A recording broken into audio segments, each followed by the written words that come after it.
is from Biafra'S Got Talent. We are letting Biafrans know the reason why we should remember those who gave their lives for us, those who died that we may live. You died to end my suffering. You died fighting for my freedom.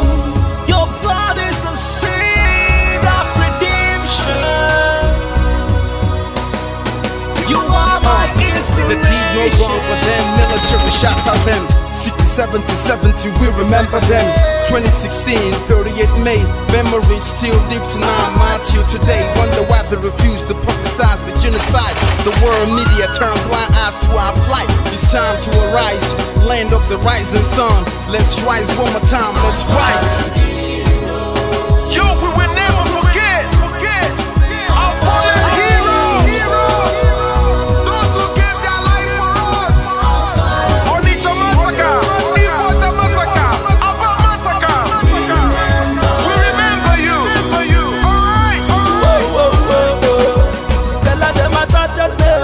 Remember when me tell you say I got that day. Yeah, I remember that one that called us a prospero. But the way you go like a papa no go. But them we go hero. Me tell you what I look pandi what pandi samiro. Me tell you what I day. Come with the plan and the rest of man I tell you what I do. Me know that you come to tell them heroes, I want to promise you something today. We must fight together, no retreat and no surrender. We must hold them down till the end of time. The most important thing is that we will restore Biafra. May your soul rest in peace. I look up to the sky with tears in my eye. For other Biafrans and for freedom had to die. We will never forget you as the days go by. You are always in the heart, we'll never be apart. They fought for our freedom, they died for our freedom. They fought the Nigerian soldiers in the war front, without food, without guns, for our freedom, for our life, for our own good, for our children. We love them, our heroes, we want them. My heart bleeds when I saw them slain. Where will I be now if not then? They will remain indelible in my heart forever, forever, forever, and never, and never, and never. We serve in your plantation, and the way you paid us back with your bloody starvation. We play in our history that the death of my people is a mystery. No going back to get to a victory. I had a voice now call for vengeance. I never get bombed, I'ma blow like a vengeance. Yo, we will never forget our fallen heroes, those who gave their life for us. Onitsha massacre, Ipocha massacre, Aba massacre. We remember you. Alright. Where will I be now if not you? You died at Mali.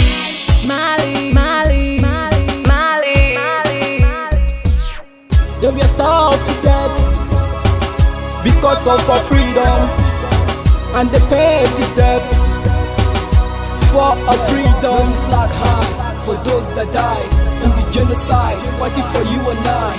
There is pain in the heart, we bleeding inside, tears in the eyes, so I'm following you. This is for my fallen heroes. Give them a motivation, people. It's like I'm looking at myself in the mirror. Cause we to be a cast, I need to be a nurse. If we did not retire, They paid the ultimate price. They died for the freedom of unborn child. We live for the legacy. Yo, we will never forget our fallen heroes,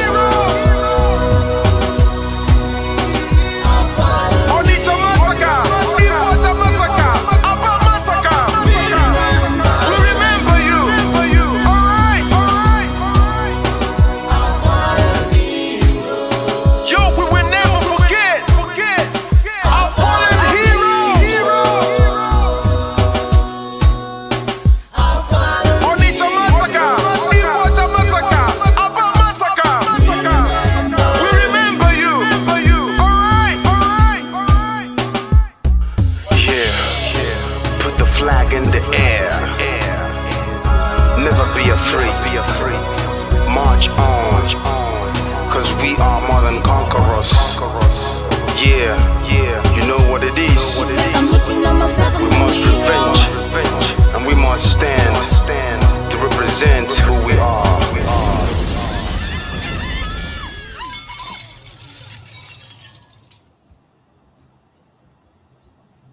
Fight on, brave boys, fight on, heroes of our fatherland. Pursue the enemy, harass him, destroy the invader. March on, brave boys, now that victory is in sight. March on and hasten the disintegration of the enemy already set in motion.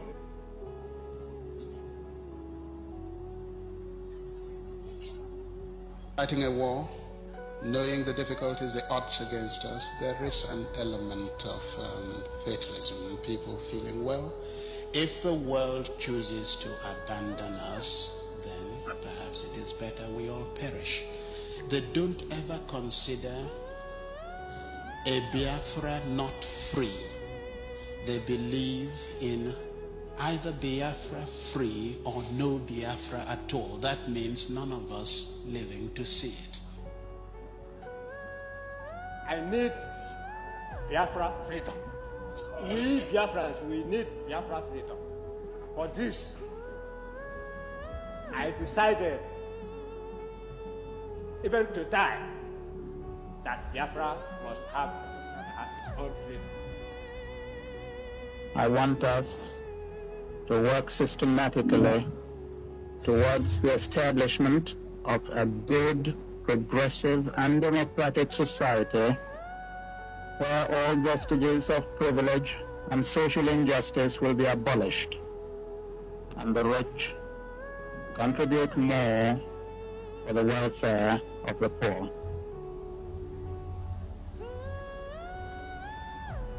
If civil war comes, and I do think it is imminent, you're quite right, it will for us be the price of freedom. Our people here have for a long time been prepared for this eventuality, and I am confident of their readiness. I think that when it does come, that the people on the other side would be surprised as to what they're going to get. And I'm confident that it will not last long. We'll surely come out as a nation because we're fighting a just cause. Even a little child on the street will tell you this. We shall never go back to Nigeria again. God's grace will surely emerge as a nation. And so, as far as this war continues, we'll fight to the last man. This is what Biafra is, the end of the journey for a persecuted, massacred, pursued people. We have made all attempts at a democratic resolution of this crisis. I have offered open elections, plebiscite. I have offered just an open carte blanche suggestion, anybody who can find a democratic way of finding out the wishes of the people, let him suggest it and we will go for it. Another Savior. Holy, holy, holy, holy, Adimebujuku. Another Savior. Another Savior. Holy, holy, holy, holy, Adimebujuku. Another Savior. Holy, holy.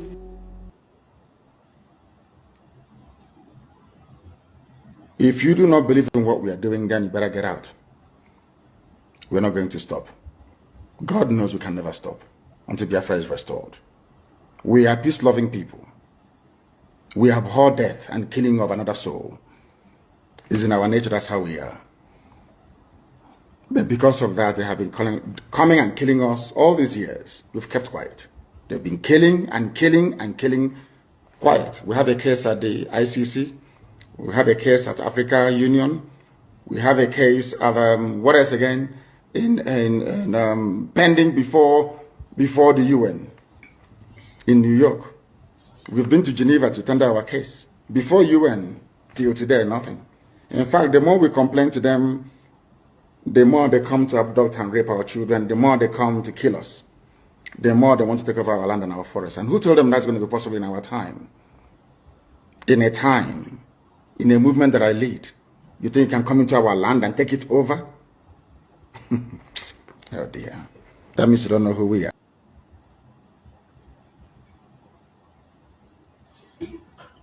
Welcome, welcome, welcome. Thank you for joining us on today's program. I appreciate everyone that has connected wherever you're connected from. Like and share the program to all platforms, share to family and friends, share to those that are close to you so that they can join us on this very quick evening program. This evening, as always, I'm going to be playing so many videos from their conventional media. We're going to be playing some videos, individual videos, and the one that from the conventional media to confirm everything we are saying and to confirm the decay and the irredeemable situation of Nigeria.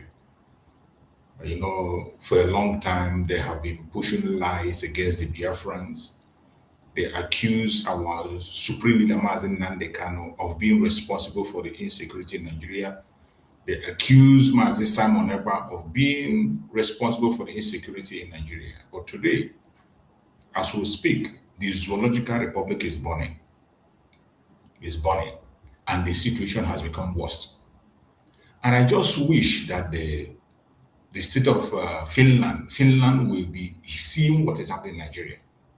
With everything that is happening in Nigeria today, with all that is playing out, I don't see the reason Finland will continue to hold our Prime Minister Simon Ekpa. I don't see why Simon Ekpa will not be vindicated. I don't see why Nnamdi will remain in detention. More especially Simon Ekpa that is coming to court on the 5th. Every one of us as Biafran, we must continue to push out every single thing that is happening in Nigeria today. The terrorist attack has increased, loss of life, rise left and center, and the involvement of Nigerian government in the terrorism. Nigerian government and their officials. These were the people that Simon Ekpa banned from officiating in Biafra land. We casted a vote of no confidence on all the politicians in Nigeria, more especially those ones in Biafra land. Because from the moment even the Canadian court gave that very revelation that they are all part of the terrorism. Every political party in Nigeria is a terrorist organization. People thought it was a joke. Today it is playing out. You have seen confession on how they are sharing money, on how they are sharing their loot. We have seen confession on how they are sharing loot, right, left, and center. And today, you think that Simon Ekpa has not been vindicated? You think they will continue to hold our leader? It is impossible. It is impossible. If Finland continues to hold Simon Ekpa, it means they have something else they are looking for. Our leaders are innocent of all the crime they have been charged against. These are prisoners of conscience. They have not done anything bad. All they wanted to do is to raise the flag of Biafra peacefully. Raising flag of Biafra was all they came to do, and nothing else. But these criminals come against them and attack them. We must make sure that we support our leaders to raise this flag, no matter what it will cost. Already, our leaders are laying down their own life. They have laid down their life for us. Why would you run away? Because of blackmail and propaganda. What kind of blackmail haven't they blackmailed Nnamdi? What kind of name haven't they called him? What kind of name and title have they not given Simon Ekpa? But they didn't run away. They are still there, fighting for you and I. So why is it that we are the one that's going to run away? No matter how difficult it is, we must continue to call on the international community to pay attention, more especially the United States. United States that claim they are working with Nigeria. Any attempt to work with Nigeria is to make yourself part of the terrorism in Nigeria. Any government working with Nigeria is part of the terrorism, including the United States. Any government that decide to work with Nigeria is also part of the terrorism. This is no longer something that is hidden. We saw somebody in the national TV explaining how they share loot. They collect money from the resources from Biafran land. Money got from the resources in Biafran land. And they share among themselves. They share between them and the terrorists. Every day you continue to hear about kidnapping, paying ransom, kidnapping, paying ransom, kidnapping, paying ransom.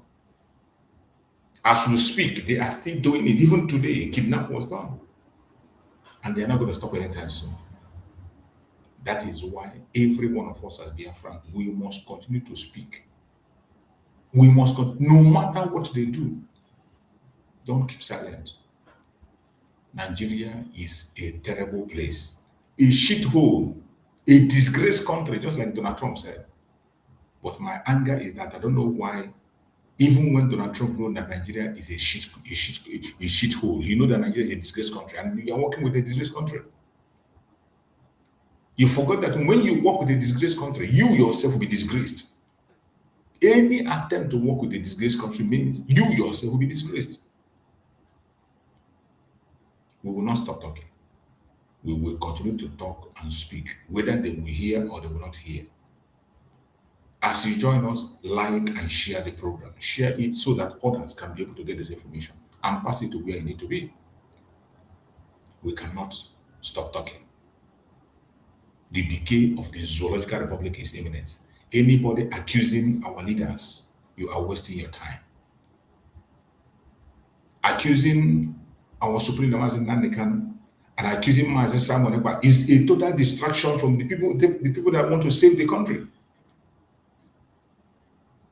Mazi Nnamdi Kanu and Mazi Simon Ekpa's mission was to save the indigenous people, to save the indigenous population. But they took them away to see a way to destroy you, and you think it's about them. It is not just about them, it is about you. And even in their absence, you see what is happening. And more is going to happen. More is going to happen. A criminal, a country that has been hijacked by fraudsters, from the presidency to the local government chairman. In Nigeria today, if you are not a fraudster, you cannot get any position. Government of the fraudsters, for the fraudsters, and by the fraudsters. That is what we have to do. I'm going to play a video that we explained to you. People that told you that they have removed subsidy. They told you they removed subsidy. Their subsidy no matter, but they are paying 10 times. They are paying 10 times more than what was paid in the past. And with all that thing happening, your GOs that protested during the Jonathan, they're no longer protesting. They didn't protest. Even they said they will not blame the president. That is how devilish Nigeria is. Nigeria is a devilish nation, and it drags along with it. Everything that connects to it is devilish. Everybody that connects to Nigeria is a fraud. Once you say you are a Nigerian, that is why if you can't come down in any airport with Nigerian passport, immediately you are a suspect. As soon as they see the suspect, why is it so? Because the government of Nigeria is a fraud. All the people in charge in Nigeria, they are fraudsters. All the politicians forge certificates from A to Z. Mad people everywhere. Let's listen to this video and hear what this guy has to say. Because there is nothing we can do than to bring this information across so that the world will begin to see how bad it is. Over 11 trillion naira was spent on fuel subsidies during Buhari's time for the 8 years he was in office. And we were buying fuel at between 187 to 250 naira. Now, fuel subsidy is gone. Immediately, Tinubu came into office. Now we are buying fuel currently at over 1,300 naira across Nigeria. But NNPC now say that it has spent money over 11.9 trillion on what it calls energy security expense. Energy security expense in 2 years, 2023 and 2024, over 11.9 trillion has been spent, and we are still buying fuel at 1,300.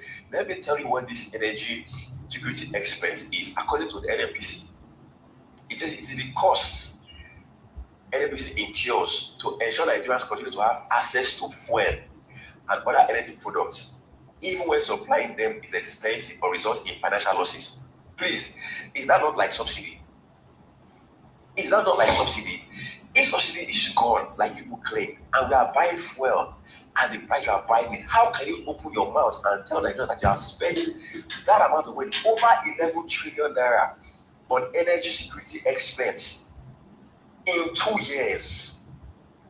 In Paris 8 years, we spent 11 trillion buying fuel at 187. In 2 years, buying fuel at over 1,000 naira, we have spent over 11.9 trillion, more money than in 8 years was spent on subsidy. Can you not see that this government is a government of thieves and criminals, that the administration led by Ahmed Tinubu is out to intentionally suffer Nigerians? Explain it to me. Please, somebody in the policy should come and make this thing make sense. How can you spend 11.9 trillion on what you call energy security expense? Expense for what? Are we not buying the fuel at the normal price? Are we still putting any subsidy for us? And how can you spend 11.9 trillion in just 2 years? Come on now. You might fool the gullible ABC followers, the dimwits and numbskulls, but not all of us are like that. We have brains that we think. We have brains that we think. This is criminality. All of you supporting ABC, continue to support your oppressors.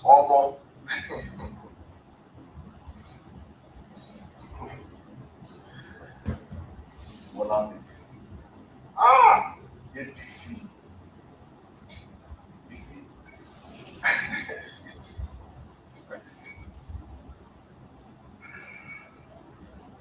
When I do all this about being right, you will be like, say, you hate this man. You will be like, say, you don't like this man. It could be like, say, Satan, within this song. So, Nigerians, as you just said, the federal government of Nigeria that came out on May 29th, 2023 and saying subsidy is gone. You are no longer paying subsidy. All they did was to change the day and hike the price up so that you people pay the cost. Because subsidy never gets. You have been paying subsidy. They just changed the name. But that money is even almost, because from you heard what it said, from one year they paid subsidy of 11 trillion. In 2 years, they're paying subsidy of 11 trillion. In 2 years. So Tinubu is paying in 2 years what Buhari paid in 8 years. So look at the increase. Just picture the increase of Nigerians. And so when I saw it, I was like, okay, my friend made this submission on my show. And I was like, bro, please send me material, I need to see this. Then he sent me this video, and I was like, maybe this, my brother is just, this is Trinity, by the way, maybe he just wants to, he just was not like the government, and we always say, propaganda and our lives. And he let me say, no, there's still materials. He now sent me an article from The Guardian, and the headline is, FG's 17.5 trillion debt to NNPCL exposes hidden fuel subsidy, says Oye. 22nd July 2026. I don't know. Economist and chairman of the Alliance for Economic Research and Ethics, Limited, Dele Oye, has said that the federal government's 17.5 trillion debt owed to the NNPCL represents a continuation of the fuel subsidy regime under a different arrangement. Despite the government declaration in 2020 that something had been, Oye, who is the immediate past president of the Organized Private Sector of Nigeria, OPSN, said that the liability accumulated through what NNPCL described as energy security expenses under recovery and other receivables amount to the hidden subsidy structure. You have seen your zoological republic. When we tell you Nigeria is a criminal entity, some of you think it's a joke. The more you shout one Nigeria, the more you support one Nigeria, the more you support your debt. And if you don't get out in life, don't worry. If you don't get out from the zoological republic in life, maybe in debt, you might begin to understand what it means. As for we, the Biafrans, we are already out. We are already out from the zoo. Physically and spiritually, we are out. I pity those ones who are still there. I pity them because they are going to pay the price when the time comes. In the news this morning, with President Bola Tinubu's condemnation of the attack that claimed multiple lives in Kanu State. As Monarch-in-Chief, President Bola Tinubu yesterday described the killings of 30 persons, including women and children in Narigun village, Kanu local government area Kaduna, as an unprovoked act of terror against defenseless citizens. The president vowed that those behind the latest mass killings in the area will be brought to justice, declaring that his administration will not allow criminal elements to reverse security gains recorded in Kaduna State in recent years. Meanwhile, speaking on the elections and the opposition doubts about the credibility of the Independent National Electoral Commission, Tinubu has insisted that Nigeria's electoral body is neutral and is never intimidated anyway. He said that after his cabinet mission conference called the meeting to safeguard the credibility of the country's electoral process. We urge you to encourage elected political office holders who are members of your party, governors, members of the National Assembly, local government chairmen, to ensure that a genuine level playing field is maintained and that focus is placed on making everyone see that the rules and processes are fair to all and respected by all. As a man who risked so much in the struggle for the return of democratic rule in the dark days of military dictatorship, your greatest legacy would be the strengthening of our democratic institutions. All is fair in politics, and it's important. I think you mentioned neutral. They've never intimidated anyone. If political opponents can cry wolves, then they are afraid of their own shadows and their uncertainty. And they are in the conflict speaking, not me.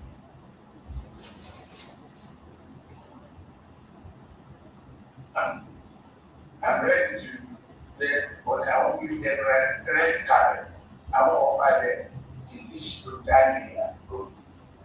No. We rescue each other through differential bonds. That is the truth. That's fair development.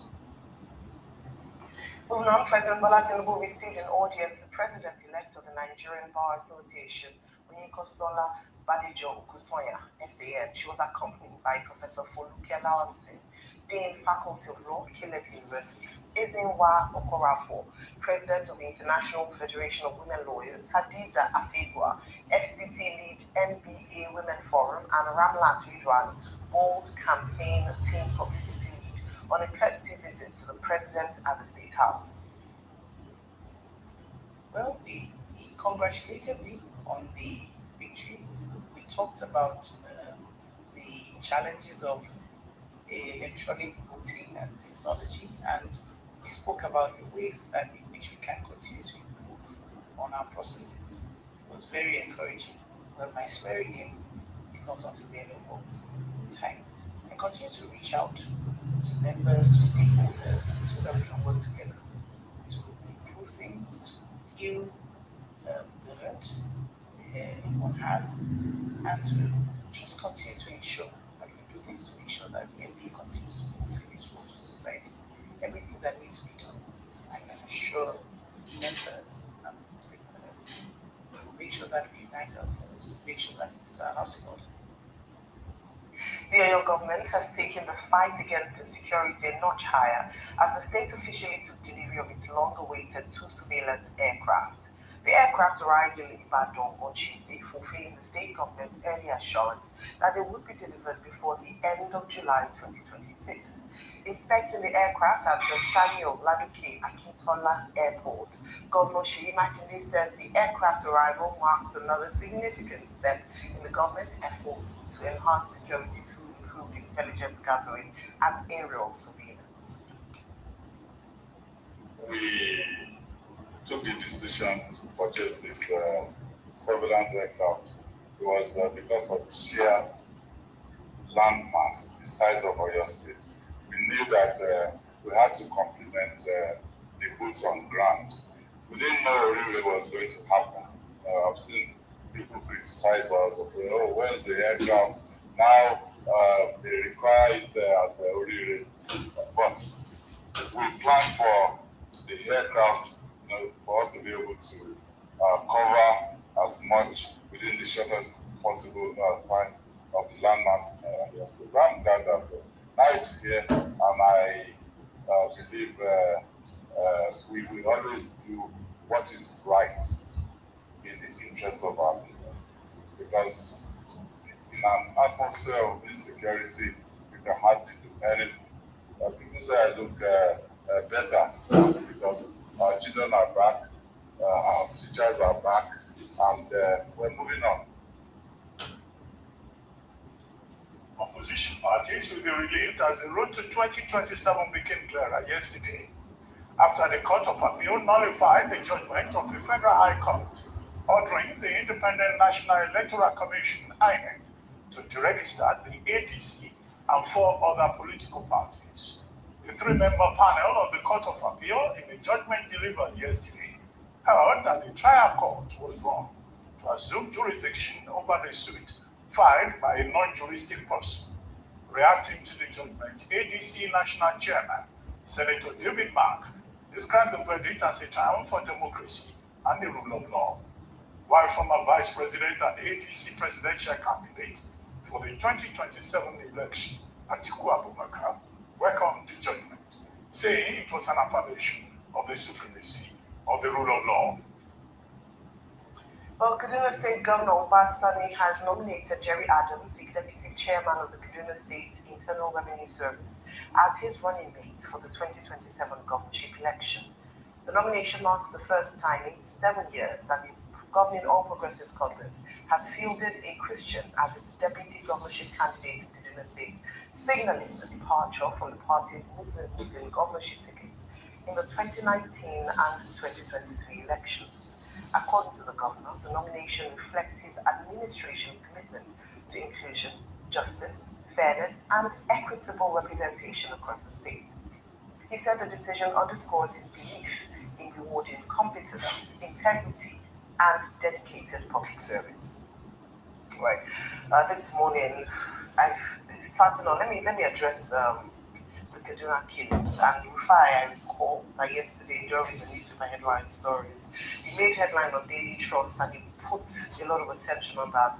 And again, during what's trending, we're able to talk about the very, just touched on it very quickly, the sad occurrence in Narendran, in Kauru local government area in southern Kaduna that happened on Monday overnight. Now, the president has released a statement through his spokesperson, Mr. Bayo Onanuga, condemning the killings and talking tough around the response of his administration to violence in southern Kaduna, saying that recent attacks would not erode the progress that has been made in that region.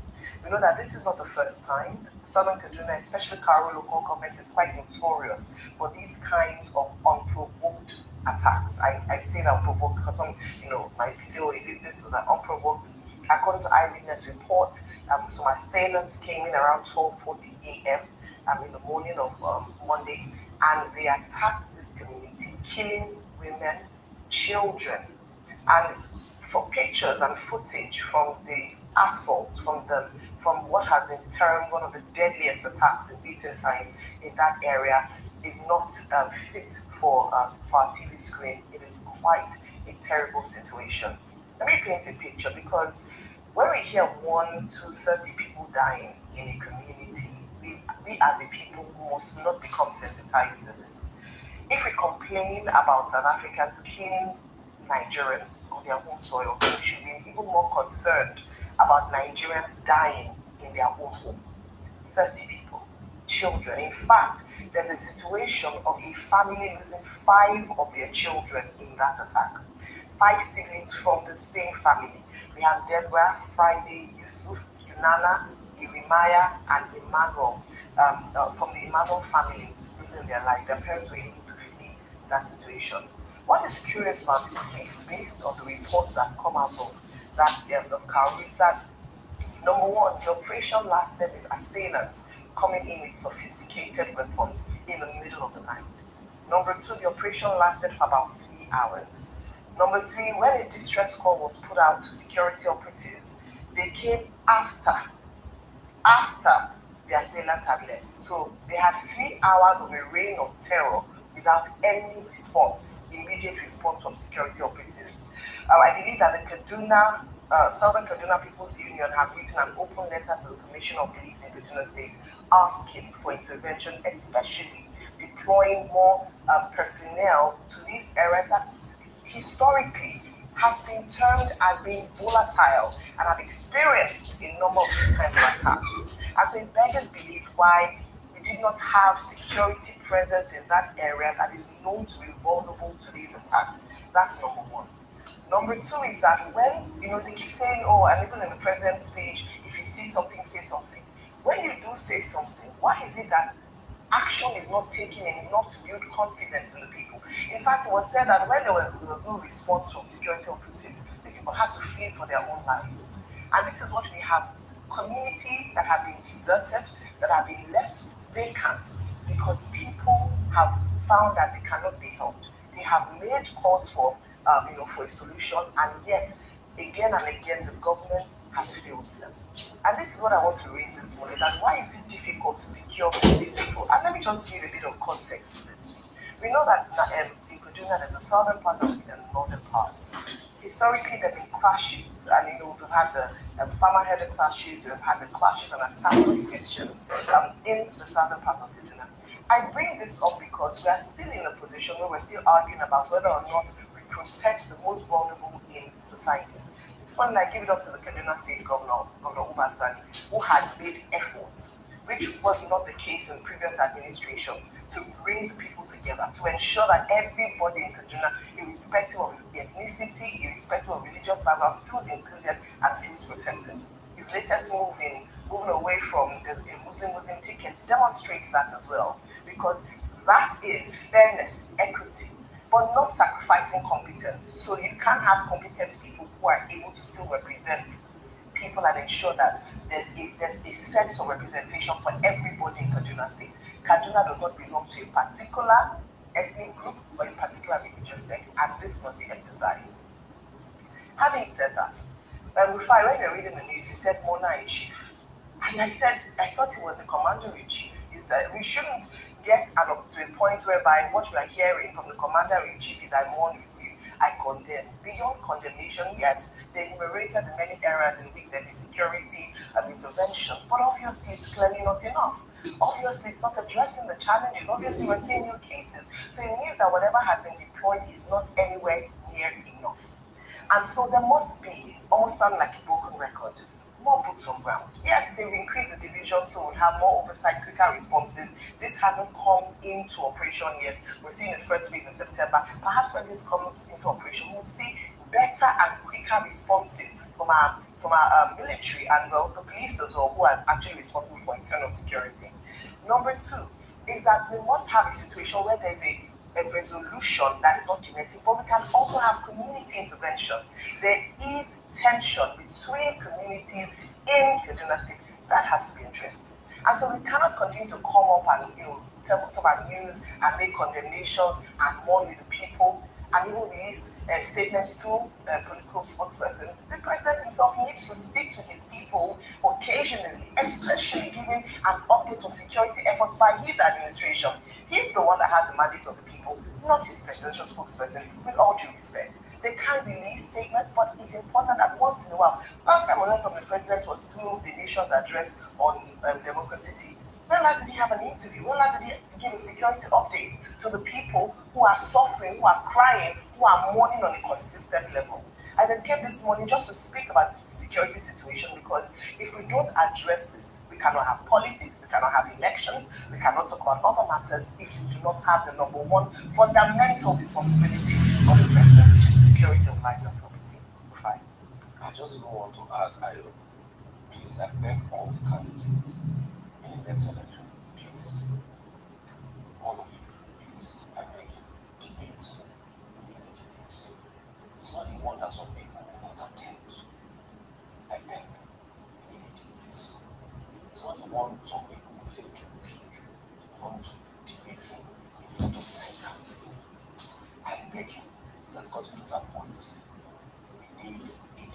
when people can articulate their ideas.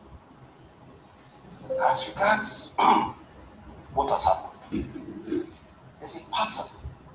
I don't think matching orders are good enough. Because in a case where you want to establish a pattern, matching order becomes mere rhetoric. Naridon and Kamal Ward are bordering Rio local government area. They are in Kaduna, but in border Rio in Jos. And this has been a constant space for attacks. These attacks span time. In fact, this time last year, such a thing happened. I am sure that they released statements to say we commiserate with people. And I'm sure that they said it will not happen again. But the year after, it has happened again. But let me read the timeline to you. In November 13, 2016, in Kanu local government area, earlier wave of border violence, 12 people were killed. April 19, 2020, Kanu, government attack killing 4 people. July 2025, Naridon was hit. An attack happened exactly 1 year ago. Kamal Ward, gunmen attack, August 24, 2025. June 16, Umanji Magaji community, Kamal Ward. Just a month prior, was an attack. Then, 26 to 27, the massacre. I know as I say that word, that's what people seem to say, because they can't stand the word massacre. You know, it's in Nigeria that when 30 people are killed, they say to see people died. It's not massacre. Just like how they keep telling us that nobody died in Texas, nobody died. So why you? Nobody died. In fact, the corpses, people said they saw. The people that was on DJ Suche video, it's a lie. It didn't happen. You know, they like to gaslight us a lot. They think we are fools. So please, if anybody died in Kaduna, nobody died. Nobody died. That's the hypocrisy of the country we live in. So if I'm able to read out a chronological order as we speak, and nothing has been done, can you honestly watching me today tell me? I know I can't see you, but you are watching me. Can you honestly tell me that an attack will not happen in Naruto again next year? Can you honestly tell me, you watching me? Can you tell me that an attack will not happen? I have given you a chronological order of how this attack have happened constantly and nothing has been done. This time last year, an attack happened there, nothing was done.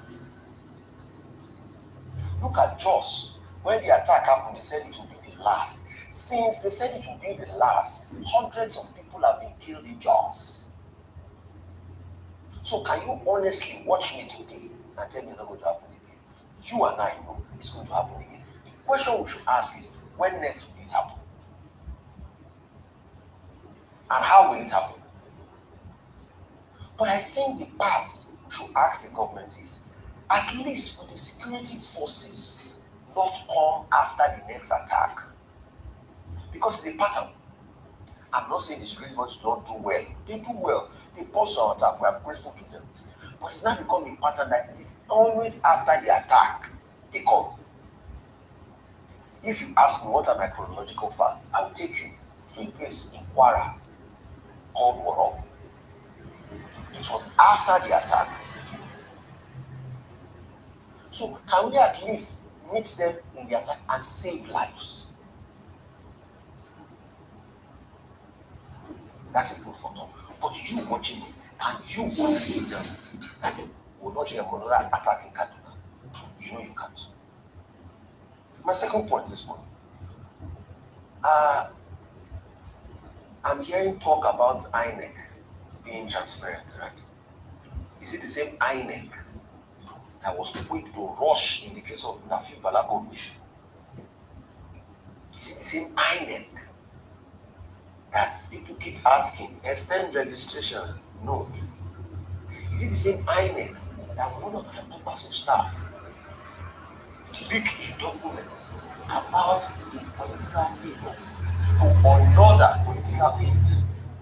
Anyway, the case is in court now. I don't want to talk too much about it. They started their defense. And today, INEC has not been able to purge itself. Is it the same INEC that it is one loophole or the other? Is it the same INEC that has not told us if they've recovered what they claim that was stolen or in what in the PVC? You know, as of today now, they say we should not talk about that piece again. You know why? Those PVC that were stolen, they find their way to elections in Osun State. But today, they've not even accounted for the number of PVCs. As I didn't even come out to tell us the number of PVCs. What move have they made to say, okay, those that PVC was stolen, let's now redeem them so that we will not disenfranchise them?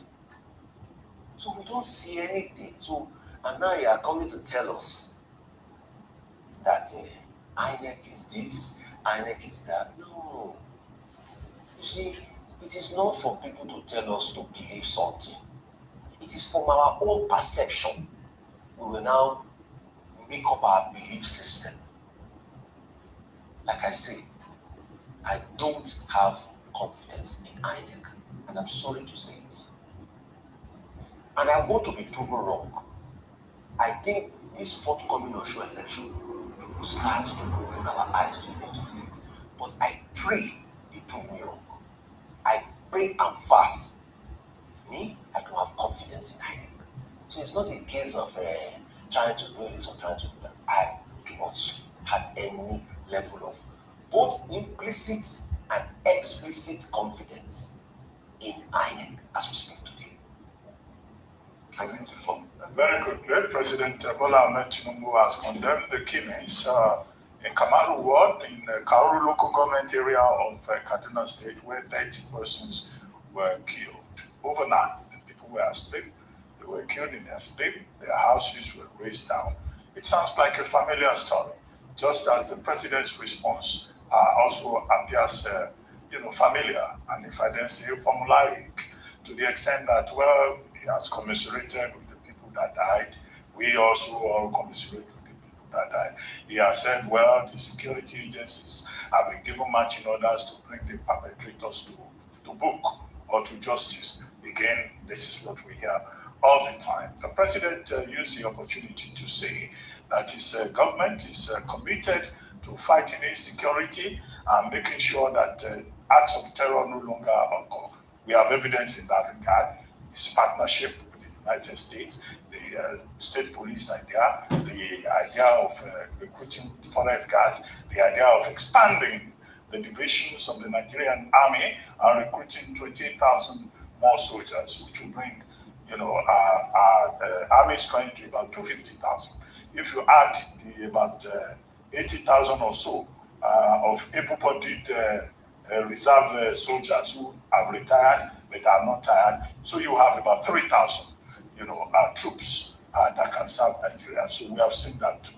But the issue is, the president made the point that it was unprovoked terror. I don't understand that title, which I read in one of the newspapers. Unprovoked terror. Is there any terror that should be provoked at all? The primary responsibility of government is to ensure that people are safe. So you can't blame the citizen. You can't blame the victim if you say, oh, certain categories of terror are provoked, either by any act of omission or commission. The job of government is to make this environment safe for everybody. However, the president also met with the Catholic Bishops' conference, and it was that occasion that he spoke about, among other things, about mission schools, the possible return of mission schools, which I think was the Catholic bishops tabling that before him. But the more major point that he made is that INEC is very neutral, and that INEC has not intimidated anybody, and that all is fair in politics. All is fair in politics. Well, as in love, and I get as in war. But what we as Nigerians are asking for is that there should be fair play. We should not have a political process where people just use any kind of trick to fight. But the president, of course, made it very clear that he is ready, and is also ready to take on the opposition. And that if the opposition has any problem, it is not with him. It must be with their own shadows that they have problems with, or the uncertainty. surrounding the companies that they keep. Well, that looks like a statement of confidence.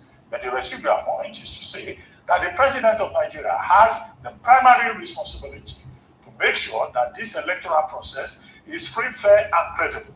It is his assignment as a man who is in the saddle. And, he's not in a position to even defend INEC. INEC is not serving him alone. INEC is serving all of us, including the gladiators in the business. And it is up to us to give INEC either a pass mark or a fail mark. And that means that INEC also is expected to live up to its mandate and responsibilities. Very quickly, still on security matters, let me go to Oyo State. President, I keep calling him president. Maybe it's a prayer for him. He's still young enough, he can be president someday. Governor Seyi Makinde, who has now acquired 2 surveillance aircraft.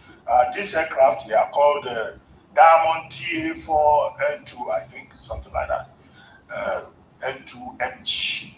And they are said to be fuel efficient. They have sensors, they have optical capacity. They can be in the air for up to 8 and 10 hours just for surveillance.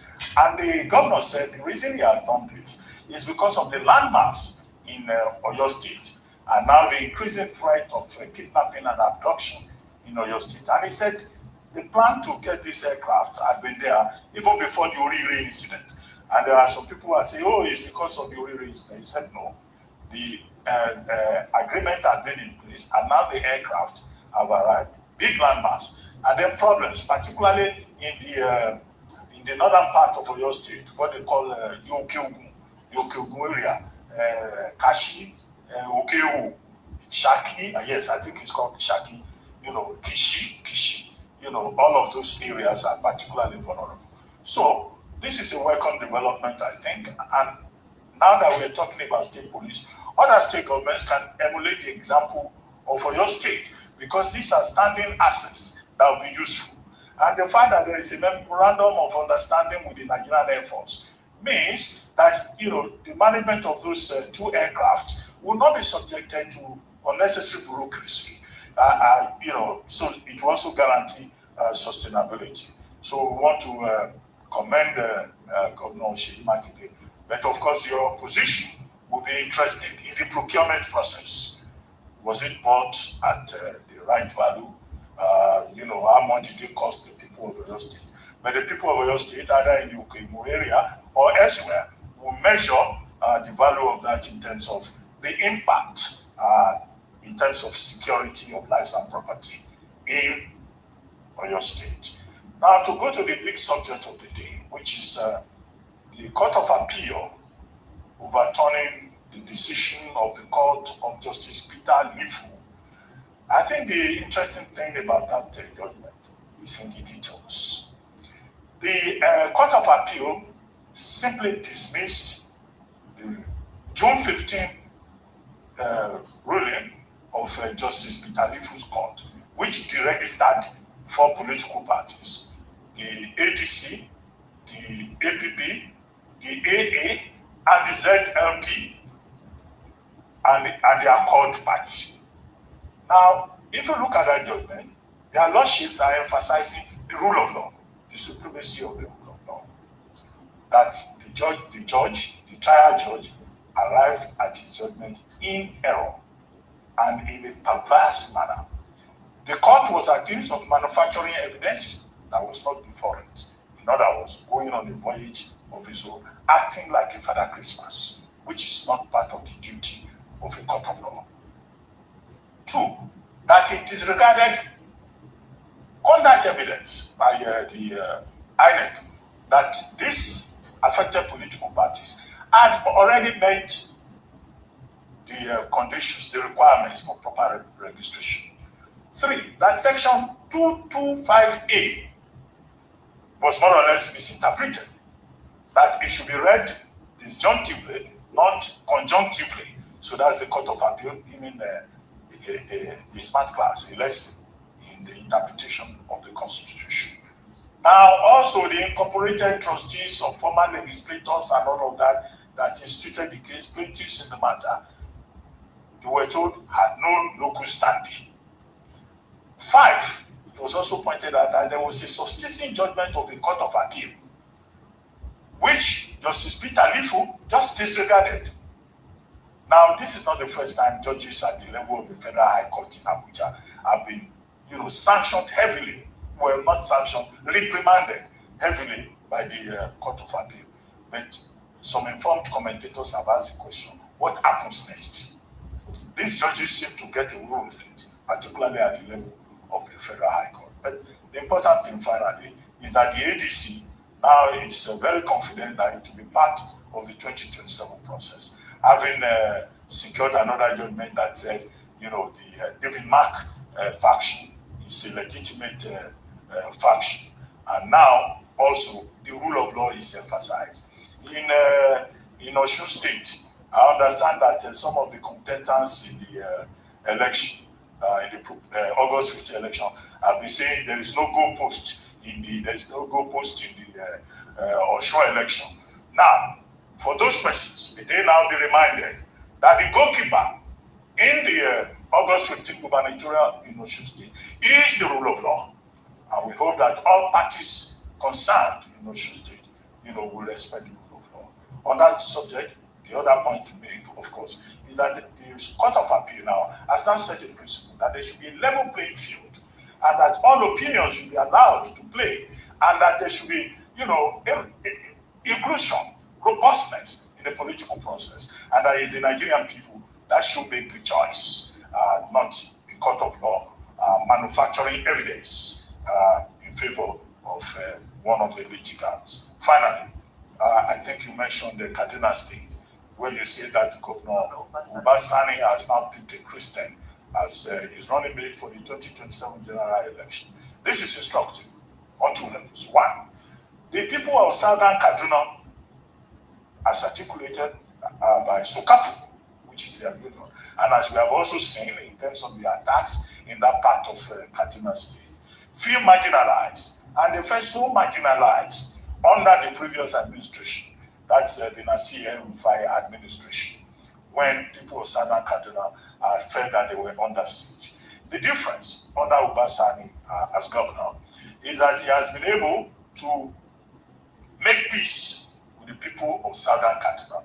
He has shown that they also have a sense of belonging in the running of the state, and choosing a Christian, running mate is also strengthening that. But what is important is to ensure that there is peace, continued peace in Kaduna State, and that everything is done not to promote the politics of decision, but to promote the politics of unity and amity and concord and togetherness in Southern Kaduna. To that extent, I think that Governor Ubasani is in the right direction.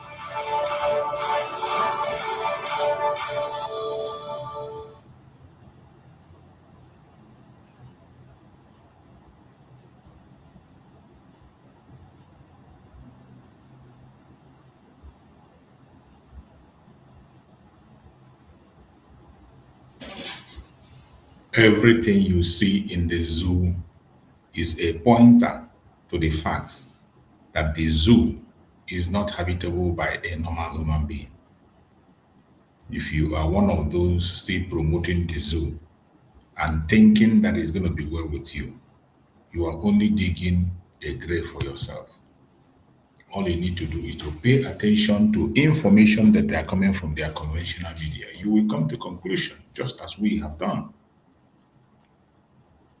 Pay attention. As unknown criminal elements continue to attack communities in Kwara, the state recruited forest guards working with the DSS, local hunters, and vigilantes have shown remarkable courage and determination to confront and defeat the bandits. Some farmers have been kidnapped in Eju, a community in neighboring Ekiti State, and the terrorists attempted to cross with them through Obo Ayegule, Ora Ayegule, and Osi bush paths into Niger State, but on their way, they stumbled on local farmers from Obo Ayegule who sought support and they got routed.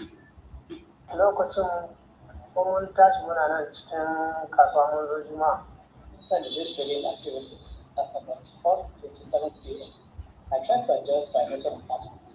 I mounted the bike with my son, and as I was about taking off, suddenly some men came from nowhere and put guns to my head, 4 persons on me and my son. Fear gripped me, and I raised my head up. Out of shock, I fell to the ground, unable to stand for a moment. After that, other traders came to sympathize with me, but I advised them to run away because they might come back. A friend, a Yoruba man, came with his bike to help me. I told him to just run away and that I'll be alright. But while he was still with me, those bandits came back, more in numbers, and hit me and my friend, and we fell to the ground again.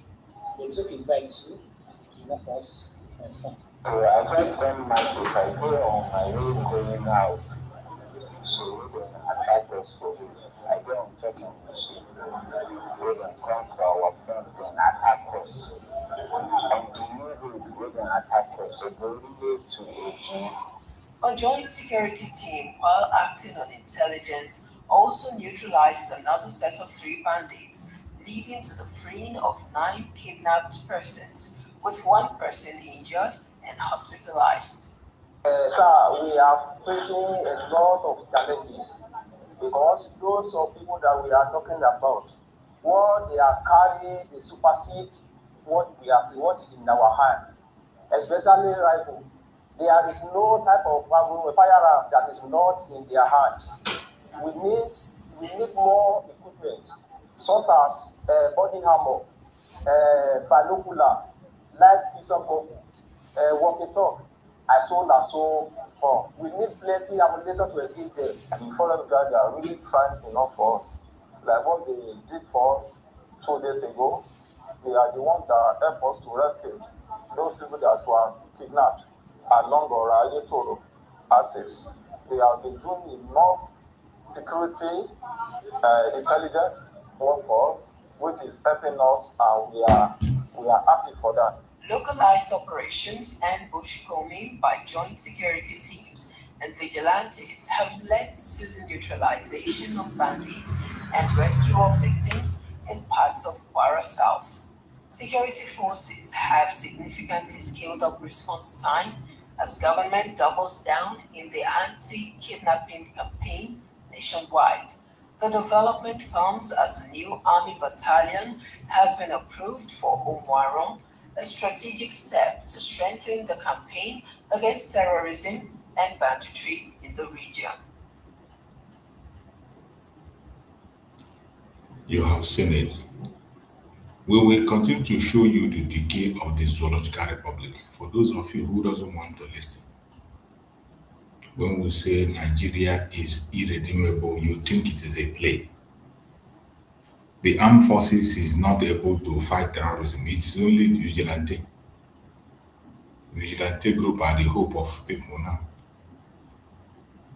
Only vigilante group. They are the hope that the people have. And nothing more. You see?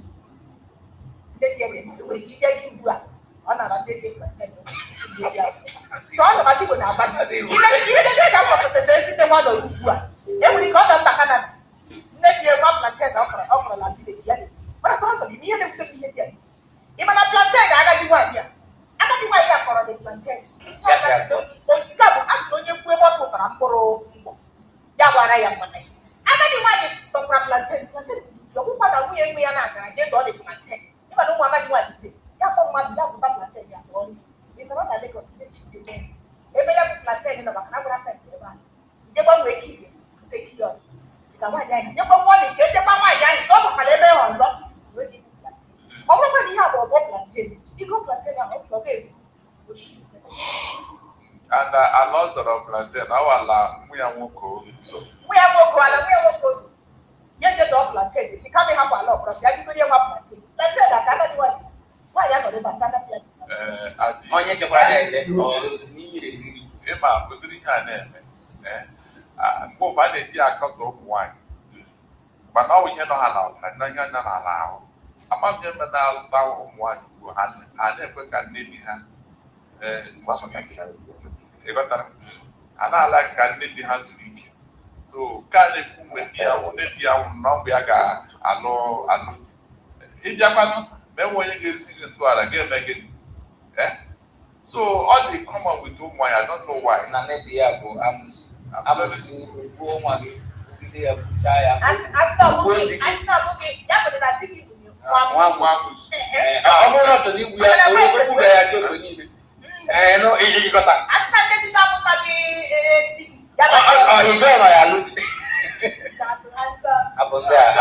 Oh, boy, in church they put it. Have the heart corner. You got to get with it.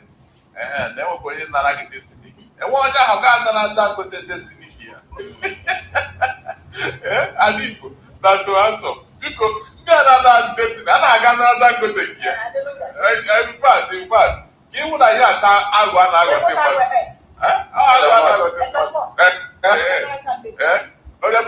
$1 trillion. And Musk is in 2036. Later, man was in Bahrain and they had a vacuum. I'm not going to do their destiny. How I've done a village.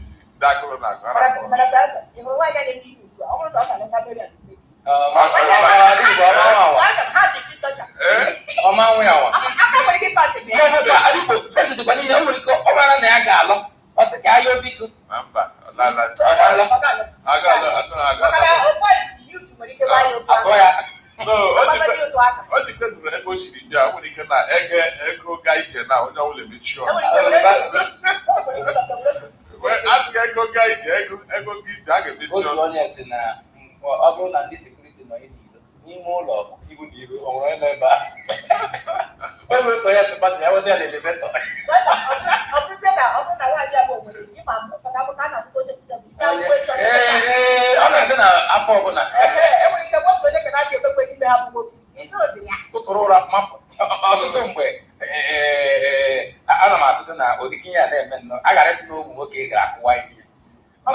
it's not getting to what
Mgbe na-asị gị awụcha ọsọ gọọmenti dị na gwa m.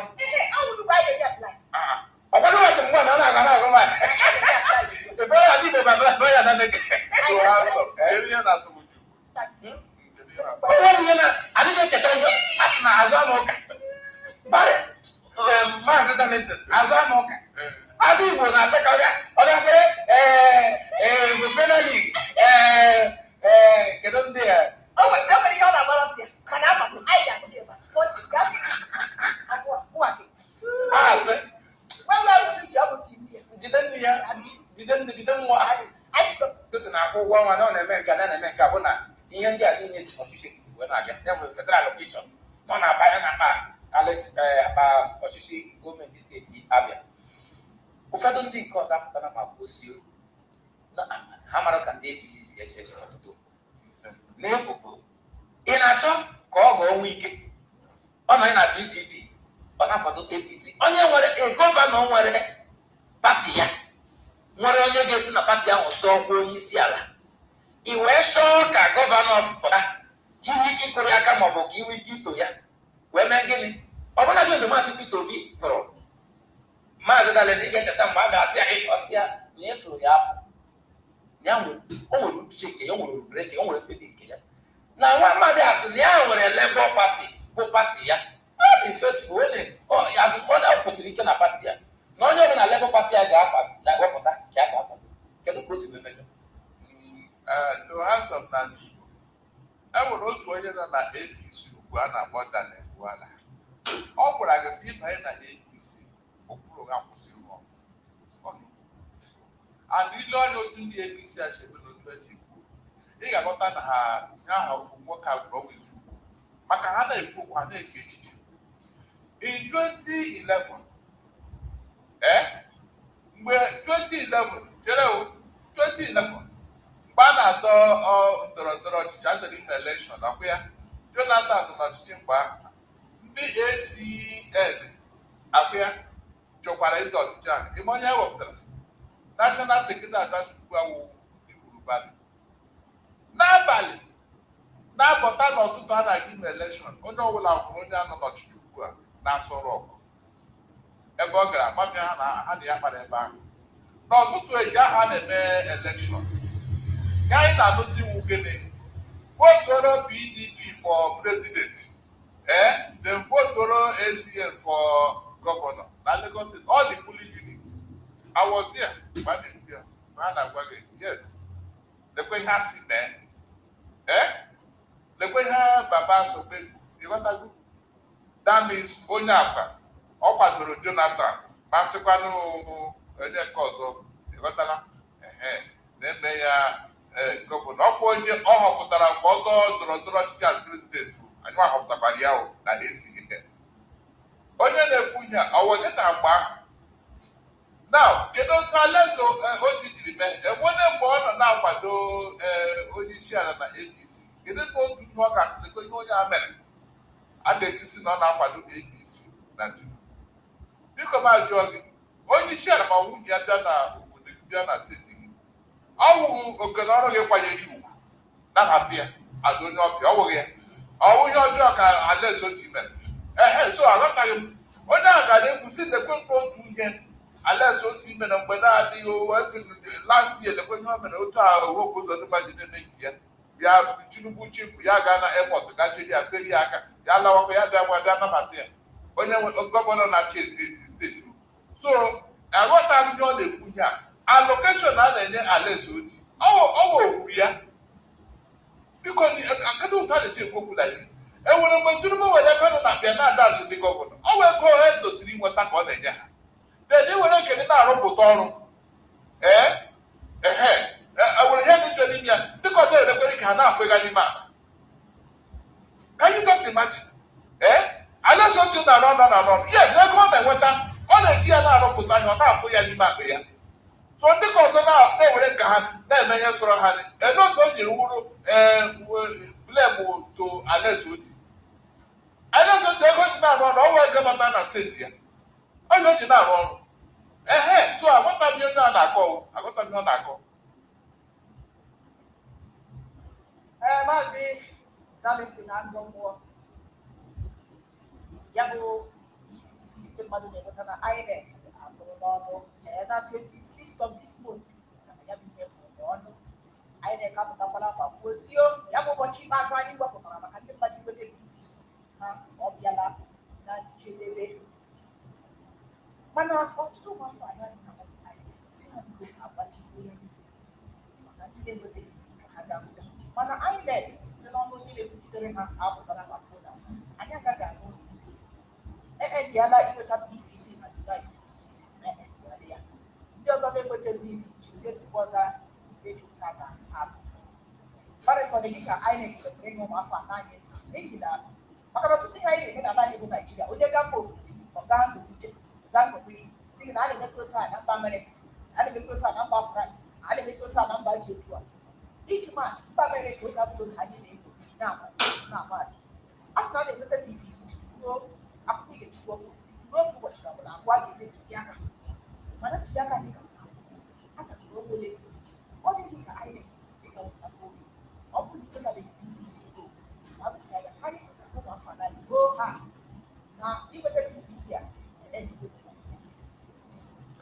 ya mere na enwere ndị gara ụlọikpe ga ma ihe ma ha ka ikpe ghọtago maka ihe INEC ha gaa na electoral act ego constitution anyị ghọtala iwu na-achị Naijiria gaa hụ ebe dekwuru ya sị gịnị na ihe a ga-awụ 90 days abalị 9 ka ọ ga-akwụsị ghọtala ile ndị anyị ugbu a orugoderu aka nwere almost abalị 9 kwa so 6 months meanwhile a na-ekwu na gịnị iweta PVC ọ bụ ihe gbasara onye nwere ike ime 90 days to the election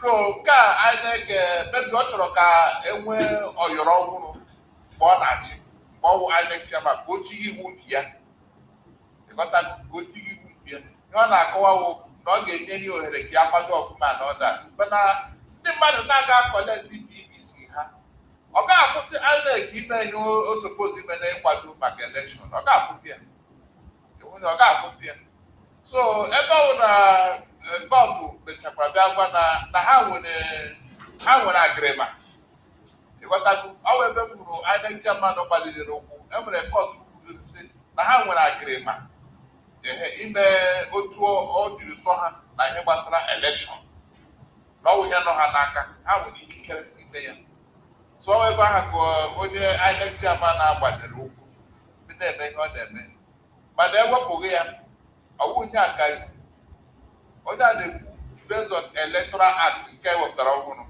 mana constitution anyị ọ nwere ọ dị ha superior to the electoral act ya acha ihe ndị mmadụ ga-eleba anya ịghọta onye gara kọt maka ya iwu ejighị ya tọọlụ maka constitution anyị ya gwuo ha n'ọnwa abalị 19 ka ihe a nwere ike kwụsị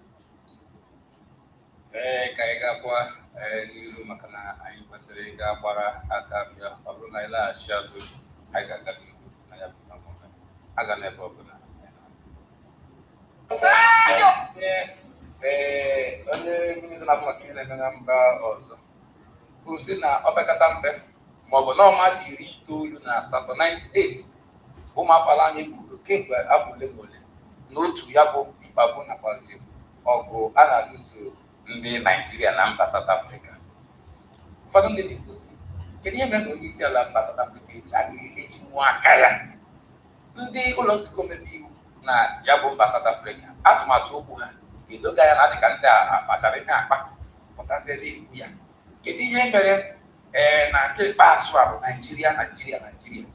Ụfọdụ ndị apụtara ma gwa onye isi ala sị ọ bụrụ na ya agaghị achụpụ maọbụ na Naijiria agaghị achụpụ South Africa maọbụ ụlọ ọrụ ha ka Naijiria nwee pesenti buru ibu na shia na ụlọ ọrụ niile ha nwere ebe a ka ọ nọ izi anyị n'aka ka a ga esi oge achịkwa ya na nwere ụmụafọ Naijiria agaghị enwe ọrụ mba ha nọ anyị mana ka anyị nwezie ọka nkwụ na shares dị na ya bụ ụlọ ọrụ ha dị iche iche ka a gwa ha n'eziokwu na enwere ihe ọkụchi nke uke kedu ka isi ya bụ akparamagwa eziokwu niile otu ihe achị adaghị ugbu a ọ na-adị nke nwere ihe nọ n'ime ya maka na echetara m mgbe ndị agha na-achị Naijiria I think ọwụ Murtala Mohammed Gabi Commonwealth mgbe ahụ ha gara aga tighi iwu si ndị Afrịka agaghị aga Commonwealth Games emere mgbe ahụ due to ihe a emere because of apartheid in South Africa ha niile buru out nwoke gara aga both the Queen and the Prime Minister of Britain they were around the map ihe agbakasara isi otu Nigeria ji gwa agịrị ma mee ihe ha mere that game akwa afọ na ya wee ebe Nigeria bụ ihe n'isi si gịnị apartheid na a ga-akwụsị ya then ka ọ kwụsị mgbe a na-ekwu ndị Nigeria na South Africa Nigeria supposed ịpụta Nigeria supposed ịpụta kwuo that is mee ihe a ga-eme na Jesus sị gịnị mere otu mkpụrụ ya ndị Nigerian gọọmenti tosiri isi South African ambassador na Nigeria na ya laghachi ebe ochi to ha so na onu nwere mitin ọzọ bụ na akụkọ ihe ndị anyị na-anọ n'ile Paul na-atọ ahụ ebe kwụ na-alụ ọgụ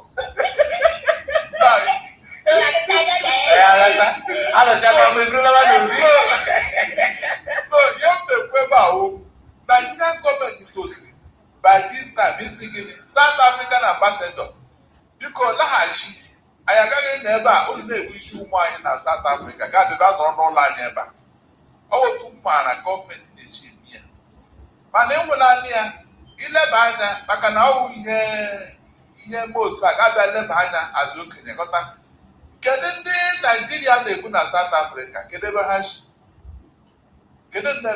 bụ n'eziokwu unu ga-aghọta ihe na-eme ebe ahụ nke a ewere tapolin ka ọwụ lailọn buride n'isi ya na-achọ ịkwụkwụ ya n'ụmụli ya na onye ọzọ na-ese ndị ije mere n'oge nso nso a akpọwa onye Igbo Chike ọ bụ onye Igbo so ị ga-ahụ ya so ọ na-adị m ka ihe merenụ ndị ya jiri ha anaghị ewere ihe azị ihe siri ike ha nwere ike ime ịghọtago onye mụnwa na-eche maka ọ wụ ya ndị South Africa emeela ihe ga-apụ okwu mana ndị Naijiria achọghị take action achọ ha amamechi ha ihe na-ekwu biznes ha nọ na Naijiria biznes wele nọ na South Africa gụwa otu ha so aweke ha were biznes onye ọzọ ka ihe anyị na-eche ị na-emekwanụ nke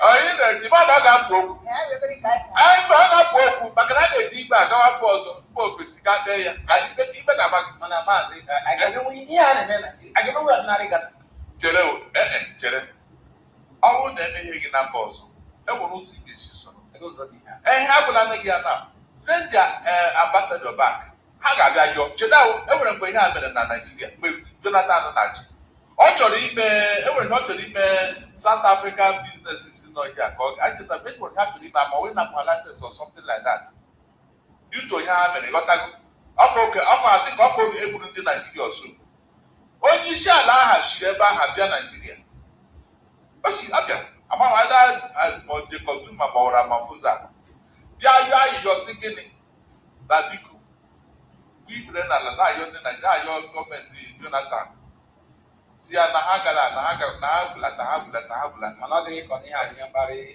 ya ndị envoy ka ha bịa anya chere ma bịa adịghị m na-agbalị gị na iche na ị na-emegbute otu njọ ma na ị na-emegbute onwe gị maka na ọ bụrụ na ndị gọọmenti nọ na Naijiria kwadoro ụkwụ na sị na ihe a ọ dịla too much ihe anyị ga-eme ugbu a na anyị agaghị ekwuzi ka restore diplomatic relationship bifo abịa onye ndị South Africa onye ha ga-agbachi ike ka ha mee mana enwere anya ihe anọ ha na-eme kemgbe dị ambassador nọkwa ebe a na-ese ndịrị gị ya bụrụ mba ofesi nwere ike ịtara ihe gị ya even bifo ga ahụ prezident na mba ịghọtala a na-enwe protocol a na-enwe na-ezu onwe ihe a na-eme ide iji ọsụrụ ha na-atụrụ gị bịa gawa n'ebichie gawa ga ikele ime gị a na-enwe program nwee proses ọwụ ihe ede otu ọwụ ihe eme otu ewu gị ya mana nke na ndị na ịmụ na anụ anyị enweghị ume ugbu anyị enweghị ume onye ọbụla na-akparịta anyị otu ọ sọrọ ha ihe m na-ekwu ọ dịghị enough isi ndị bịara na ha laghachi mba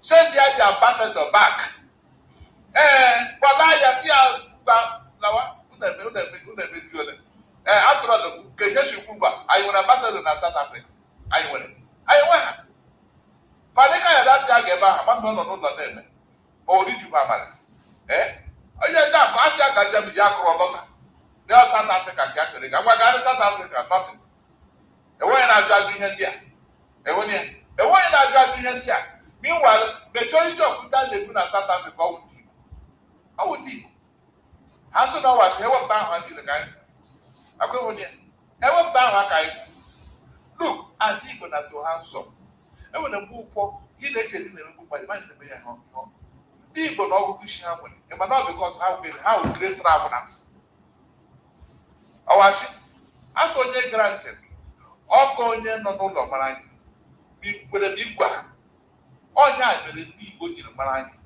ha na-aga njem mbawu mba so iche ndị na-emegbuda ha na-eme ha na-apụ mba ha na-aga amụta ihe were amamihe ha na-eme ihe na-agara ha ọfụma onye ọbịa otu ọ tiri kwuru enweghị ihe ọjọọ kwuru n'ime ya ọ bụ ndị Igbo na-aga je elechi anya ya mụrụ anya ebe ọ na-agazi ugbu a maka na enwe ya enwe onye ga-ele ọdịmma gị ọ wee na-agazi ugbo ga-ele anya n'azụ so ha jiri ya na-esi na ha na-emegbudo anyị mba ha na-emegbudo onwe maka anyị na-aga njem anyị na-aga mba anyị na-ejikwa na-apụta ihe Maazị Darlington ịga maazị obi na ya bụ ajụjụ ọnụ Channel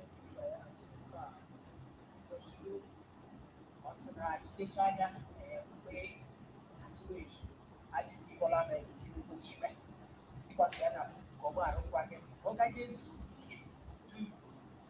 o nwere ihe ọzọ bụ ọ sị na ya bụ nwa amadi nọ na bọnka na asụrụ ọgụ ihe ndị na-eme n'ala anyị bụ Naijiria anaghị apụta tinye ọnụ mana dịka ihe dị anyị na fedo onye isi oche pati APC n'ala anyị dịka otu ụlọ nta akụkọ ama maka ọma na gwa ya ihe n'ụbọchị ụnyaahụ zaghachi maazị Bitu na ya bụ okwu ọ na-agba ike a ga-esi bọla na Tinubu n'ime ọgwa anyị kwado enwere ihe onye isi oche pati APC gwara maazị Bitu ọ sị ya Tinubu ọ na-aga ịkụrụ n'ọkwa Tinubu onye ịgba 400 meter space iji ekwu na ọ ga-azụ ego ike adịzi ya n'ime ọ ga-abụla na-arụ ọrụ n'abalị iji mgbali ihe mma na naanị ego Naijiria ọ dịsa na mgbakwunye n'ụbọchị ụnyaahụ isi ala ma Tinubu na ndị bishọp ụka kapịtal ndị ala Naijiria nwere ọgwụ akụ enwere ihe ọ gwara ọ sị maka na ndị bishọp ndị a kara nke nwere njikọ na ala Naijiria nakwa ọnọdụ ọjọọ akwụkwọ na anyị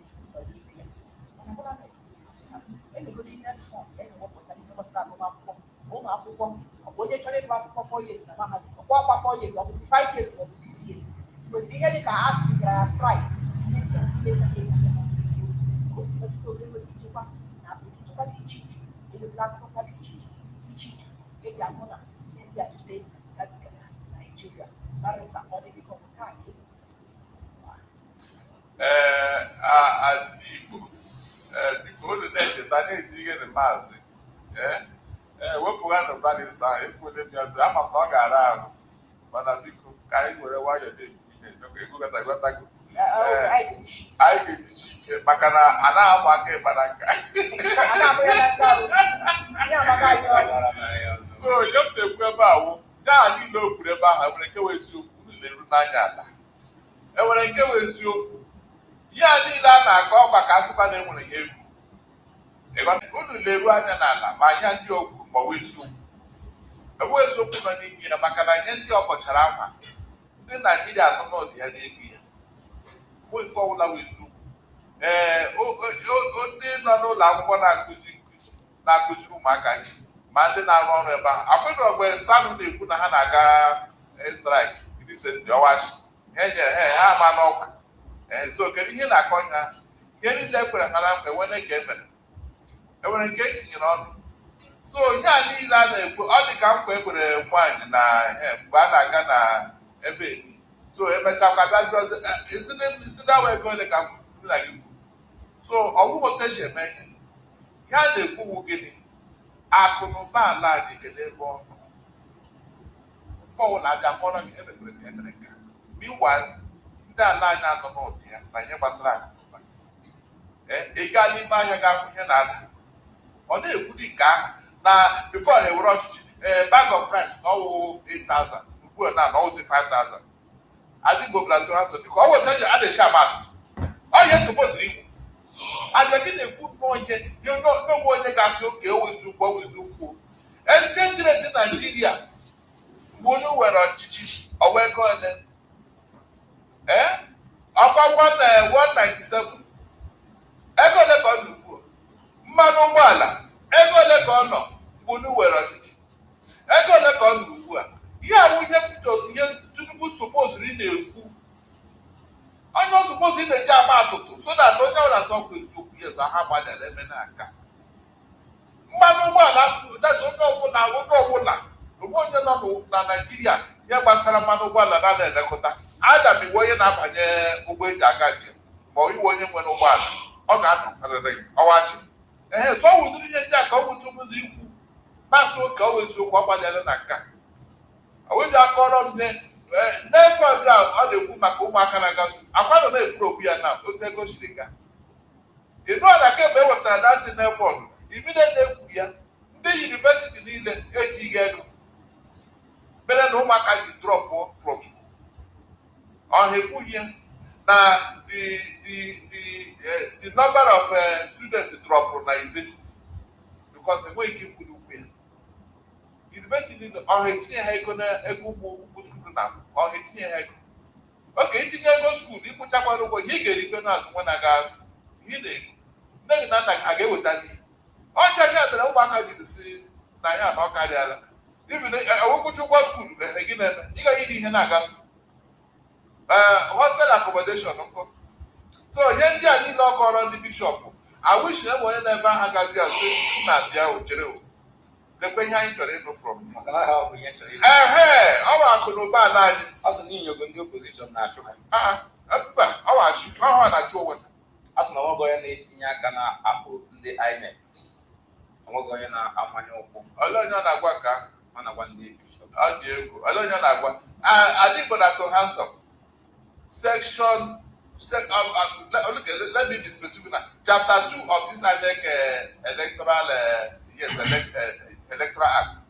Chapter 2. Ị ga dị enwere ebe proceedings na ọ bụrụ na ndị pati họpụta onye forgery certificate as their presidential candidate na nweghị ga-etinye ọnụ n'ime ya. Kedu ihe ejichi iwu kedu onye achọrọ protect kedu onye ọwụ. Meanwhile, section 137 of our constitution kwuru ya clearly n'ime ụdịrị ihe a ị ga-aga ekele na anyị. So ọ bụrụ na enwe onye na-etinye anya na ihe anaghị kedu onye mkpotinye ugbu a kedu ọ bido ọ dị mma n'otu nkeji tupu anyị ga-agbara aka ya maka na ibutere okwu Delford echetara m na onye izuụka gara aga onye vice chancellor nke mahadum ala anyị dị na Nsụka pụtara ma na ụmụafọ anaghị esonye na ya bụ agụmakwụkwọ n'efu site na Delford na-edebatara dịka ibe ha ndị ọzọ si na mpaghara ugwu nakwa mpaghara ndị ọzọ si esonye ọ sị ya chọpụtara na steeti ise nwere n'ala anyị bụ steeti ise nwere na ịchịkọba ụmụ akwụkwọ niile itere uru na ya bụ Delford ịchịkọba ihe niile si na steeti ise nwere n'ala Igbo na otu steeti enwere na mpaghara ugwu ka ya kedu ihe mere na ụmụafọ ihe ndị dị otu a na ụmụ a na-esonye ma ọchịchị etiti wepụta ya ọrịsa mgbe eji tinye gbasara otu ndị agha ala anyị emekwa na-eti na ụmụafọ Igbo anaghị esonye na ndị agha ala anyị kedu ihe ọ dị gị mere na dịka ya bụ onye fighting ugbo na 5 steeti enwere na South East isonye na ya bụ Delford ekweghị ike ọbụla chọrọ iso na otu steeti enwere na mpaghara ugwu ọnụọgụgụ ha ka na-ejikọta steeti ise nwere na adị chere ka akwụkwọ na-agụ a na-agụ chere enwere mgbe e wepụtara Delford according to all the federal universities nọ n'ala Igbo si ngwa kedu ụmụ uru nọ na ole ka ha dị n'anya nekwezikwa nekwe onye ọbụla uru na ya state by state uru Igbo ahapụghị BBC a na-ana ugbu a kedu ndị na-anọ ụdị ya ọ bụ ndị ebe ọbụla ha agara gbọghị na ahụ ga nọkwa dị ya na n'elu echasị ndị Igbo eteghị ha paatị na-enweghị ya pasị ga were BBC ha bịa ha were mana ị na-anọ ebe a mgbe a na-akọrọ gị ihe ndị Igbo na-agabiga ịnata isi ọwachi. So onye ka ị ga-edibịa ime ihe ya wuru nye isi ike nye ndị ụmụaka nọ n'ala Igbo. Nye ọbụla ruru ha n'aka ya rụọ ebe ọ ga-esi ike, mana ya bịa dịkwu ndị Igbo ya na-adachi onye ọbụla bịa were. Mana elu na nke ndị Igbo unu ewere ihe ọgbachite ihe n'ime ya bịado ebe chi gị na-ebile mụ. Mana ọnwụ na anya ọnwụ ndị bịa abanye n'amị ka ha ga-abịa yọọ ụmụaka Igbo si ga-abanye n'amị. Akwụ na ahụ ya na-ayọ ha maka ha maka aha ọ bụ datịsị ọsara ịbịa dadị aga were aga asị gị bịa mewe nka aga asị ga akpọta your grandfather or your grandmother ka ọ bịa garanti gị mba ha ga-eme nke ahụ maka na ọ gbasa ihe ịlụ agha. Mgbe a na-ewe ndị ọrụ na NNPC, ewe na Central Bank, ewe na Federal Revenue Service, biko a na-adọba agwa ndị Igbo bịa were na akwụkwọ ndị ka ewere unu n'ọrụ alakpụ unu. So ọwụghị ihe awụghị isiokwu ebe ya otu ọ ga-adabara ụmụaka Igbo ha ga-abịa gbiri ya. Agwara m na gwa gị ebe a ekwukwe ihe a na-eme ọwa aghọ ka a na-agụ datụtọdụ ị chọrọ ịgwa m na ndị Igbo ọ ga-ewere ndị nwetara na dị godotu ndị ha si nweta godotu ha si nweta ime ya otu ọ ga-adịrị onye ọbụla isi onye ọbụla ga-enweta ya onye ntakịrị ọgị ya. Ọ ka bụ n'emume Igbo maka n'oge ndị Igbo na Voice of the People 90.3 FM. Nke a bụ maka Sokas Connect and Collect. Nri ahụ anyị na-agwa gị ma eze ya eze ọ mara mma, irie ya erie ọ mara mma, ịṅụọ ya aṅụ ọ mara mma. Sokas, unu manụ Sokas, Madam Elegant. Ọtụtụ ndị bụ ndị chọrọ ya bụ Sokas. A beautiful evening, ladies and gentlemen. Welcome to Voice of the People 90.3 FM. My name is Esther Wachuku. We do this Monday through Sundays. Yes, Monday to Friday is the evening rush, and on Sunday we have the political spotlight, which comes up from 6:45 till 8:30 p.m. Now, I always reiterate the kind of conversations we have on the evening rush. On the evening rush, we delve into topical issues across Nigeria's socio, economic, and political landscape. Now, what is the essence of this conversation? The essence of this conversation is to intellectually edify ourselves on happenings, all right, in the country, from every sector that has to do with Nigeria as a whole. We look at policy formation and how they actually affect every sector, every angle of government, specifically economically. We also dissect what was said and what is being implemented. We look at the reality on ground. We look at the insecurity. We look at how the government intends to tackle it. We also look at Nigeria's international diplomatic collaboration with the international counterparts and what exactly is the benefits, Nigeria's identity, Nigeria's respect on the global space. These are the issues we continue to look into on the evening rush. Now, what is the essence, beyond just highlighting these issues or intellectually edifying ourselves? The important thing is to keep ourselves abreast, aware. We bring in analysts who have different perceptions from their professional background. They'll give us their own opinion on interpretation of some of these issues that may be quite complex. The essence, for example, is if it's a judicial aspect where we need a legal information or a legal breakdown, obviously we have such persons with that wealth of knowledge to help us explain in a logical manner and interpret it societally for all of us to have a better comprehension. And at the end of the day, you get to call in, give your own recommendation, add to what has been discussed, and in some instances, correct some of the analysis of our analysts if you do not agree with their take, or even me right here in the studio. We all don't know everything, so we're here to help ourselves in the process. I want to start off by saying something. So I saw there's a particular incident that is trending on social media. It happened in Plateau State. A young man, I think he's still in school, thereabout. He was accused of stealing an iPhone 12. Now, there was no verifiable evidence to prove that he indeed stole that phone. And I saw the way this young man was tortured in a compound. My God. Nobody should go through that. Nobody should go through that. Now, in Hausa, the boy was saying, Yakuri, mamana, mamana, mamana. I could feel the goosebumps from that boy. Mamana is, my mother, please, I beg you, I don't know what happened. Please, mamana, my mother, help me. That was what this young man was saying. They were using plank. God. I don't even know where to start from. How can a human being inflict such pain on another person? So we watch what these terrorists do to individuals, and you want to tell me these are not civilian bandits? I don't know how to classify the young men because of a phone, an iPhone 12 that may be fairly used, or somebody just, I don't even understand. They beat this boy, very handsome young man. They beat this boy, they disfigured this boy's face. You see how they trapped this young man, brought him to the compound. Then from asking him questions, they said torturing him, like military style torture. Like wicked. They now finished beating him with a plank. This guy was begging. They had disfigured this young boy's face.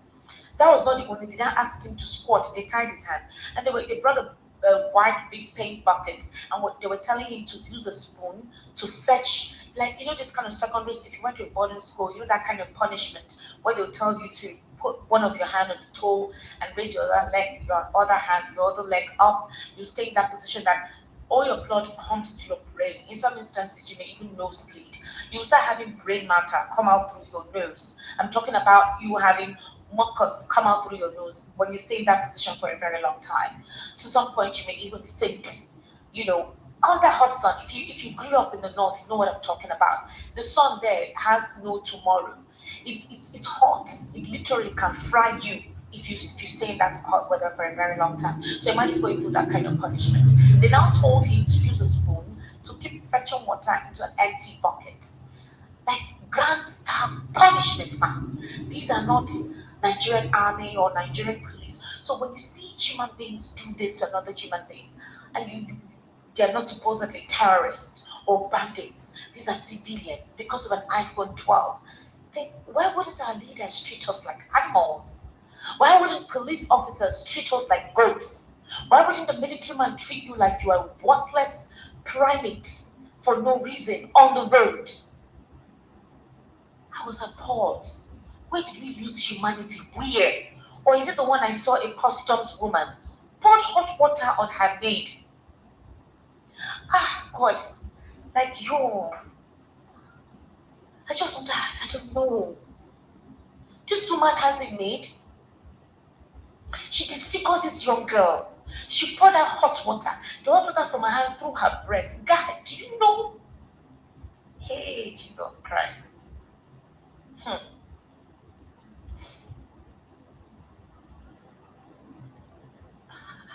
don't know what to say. All I know is the wickedness is too much. Do you know that when a woman is approaching her period, she has tenderness on her breast? That is enough torture, like on a normal day. Not to talk of when you even lie flat on the bed for a very long time, especially if you're busty or something. I don't know if you get my drift. It's not funny. Then they poured hot water. This thing burnt this girl's skin. Look at it. And then she didn't take this lady to the hospital. She locked her in the room. That part of her body was rubbing. What are we doing? I don't understand. Human beings, so what has what come? What are we? What are we? Please, it's too much. Let's know what we are suffering from. If we're suffering from terrorists, let's collectively fight it, please. You cannot be wicked. You can't take somebody's life. This young man, the mother sent him to school, is dead. Shouting, Mamana, Mamana, Yankuni. These boys were blacking this guy. And you have terrorists killing you in your area, in your state. You don't carry this bragadosh to go and murder them or fight them back because of iPhone 12. I don't get it. We need to do better. It's bad. If we treat ourselves like this, how do you expect our international counterparts to treat us? Look at the way South Africans are treating Nigerians. Like we're animals, we're goats, fed with grass. No respect. they murdered somebody in his room, and you're treating, you're hurting yourselves like that. They see all these things on social media. The other day they were insulting the president. They were calling him a drug lord. He smokes cocaine. We were afraid to call out our president. Imagine South Africans saying that. Like, we don't get levels. They don't see us finish. We don't carry our nakedness put for main road. No respect, no regard, no fear. So if we treat ourselves like this, how do you expect others to treat us? We don't value human lives anymore. There's too much hatred and division. You killed and murdered somebody over an allegation that is not confirmed. That is not confirmed. A woman hurting another woman. You've literally ruined that. I just pray it's not something that they have to perform surgery on or something. Because that's the essence of a woman's body. Please, we need to do better. To be honest with you, we need to do better. It's wrong. It's just wrong on all fronts. We don't know what we're dealing with. Everywhere you're just dealing with one issue or the other, and then man's inhumanity to man.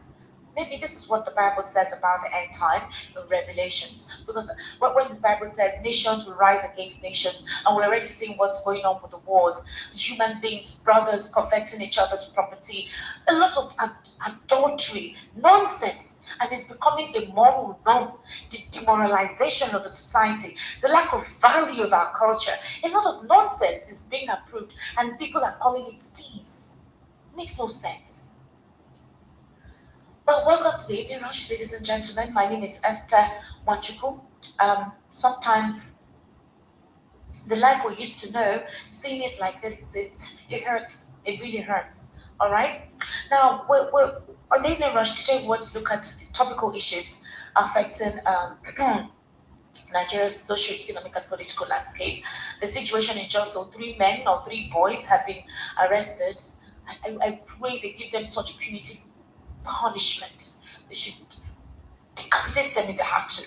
That's how I really want them to feel such injury. To be honest with you, to feel that kind of pain. It's better to die in your sleep than to die in that kind of manner. It's a painful way to die. It's a very painful way to die. Today I'll be speaking with Barrister Eze Eruche. He's my analyst this evening. One of the things we want to look into, Balaji Abdullahi of the ADC has come out to call out President Bola Ahmed Tinubu. That the reason why El-Rufai is still in custody, they don't understand because they refuse to grant him bail. He says it is complete injustice and said that it is not democracy in practice. Barachi Lawal says the president is autocratic and not democratic, which is different from what he aligns himself to be with. That the president changed since he assumed office in 2023 from a very simple man who was accommodating and quite a big benefactor. He is now considered an authoritarian who no longer, supports those who supported him. In this regard, we refer to Rufai. In this particular instance, Nigerians are still looking forward to a system of governance that represents their interests. And to them, they think that the 2027 general elections will speak better and represent their interests better than what they currently experience. But there are still divided opinions, divided perceptions of what is happening in the polity. One of them is insecurity bedeviling the country. Despite the assurances and affirmations from President Bola Ahmed Tinubu and our security agencies, insecurity continues to prevail. For example, the Borno Youth Forum guy, who was recently arrested after making a declaration on a monitored television program, told us that Boko Haram and the Nigerian government have a 40-day truce. Unfortunately, what is currently going on in Kaduna, in Kanu, and also a Benue State of recent, back to back, all right? It tells you there's something else on board happening. So the security operatives have been asked to respond to questions as to why these incessant killings have continued unabated.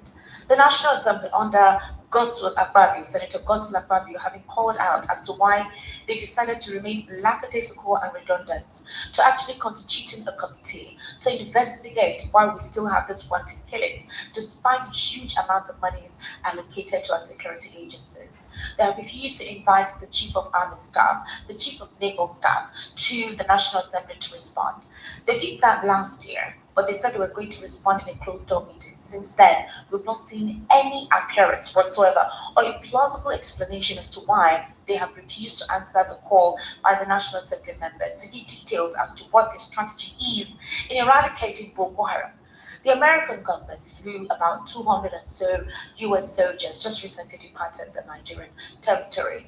They were meant to assist our Nigerian military by providing intelligence, weaponry, and all forms of assistance with training to see how they can, on the ground, combat these guys and use equipment to mark, trace, and demolish them, possibly through the airwaves.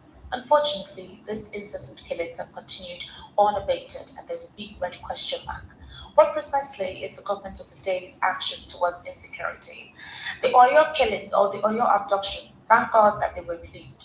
But what about others that are still in the custody of Boko Haram and other terrorist actors or activists? Has no one spoken for them? What is the grand strategy to ensure that they're released? Our soldiers have died in the cause of securing our borders, protecting our territories from the onslaught of these jihadist elements, propagated what they consider to be an atrocious religious practice on Nigerians across the country, keeping Nigerians in fear, not being able to close their eyes. So what else is new breed that will take place as the APC, as a political party, wants Nigerians to vote for them in 2027? When the core things that they promised Nigerians, they have not been able to live up to that. President Muhammadu Buhari, former president, when he came back, it came up in 2015, his core mandate was to supposedly clear out corruption, fight insecurity, resuscitate the economy. That did not happen. Insecurity became worse, literally worse. Certain persons were running the government, and Buhari was always not on the know.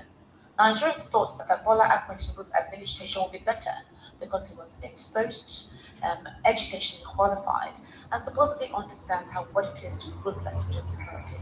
But it feels like it's gotten worse. So where are we not getting the matter right? Where have we digressed? Where are we not getting it right?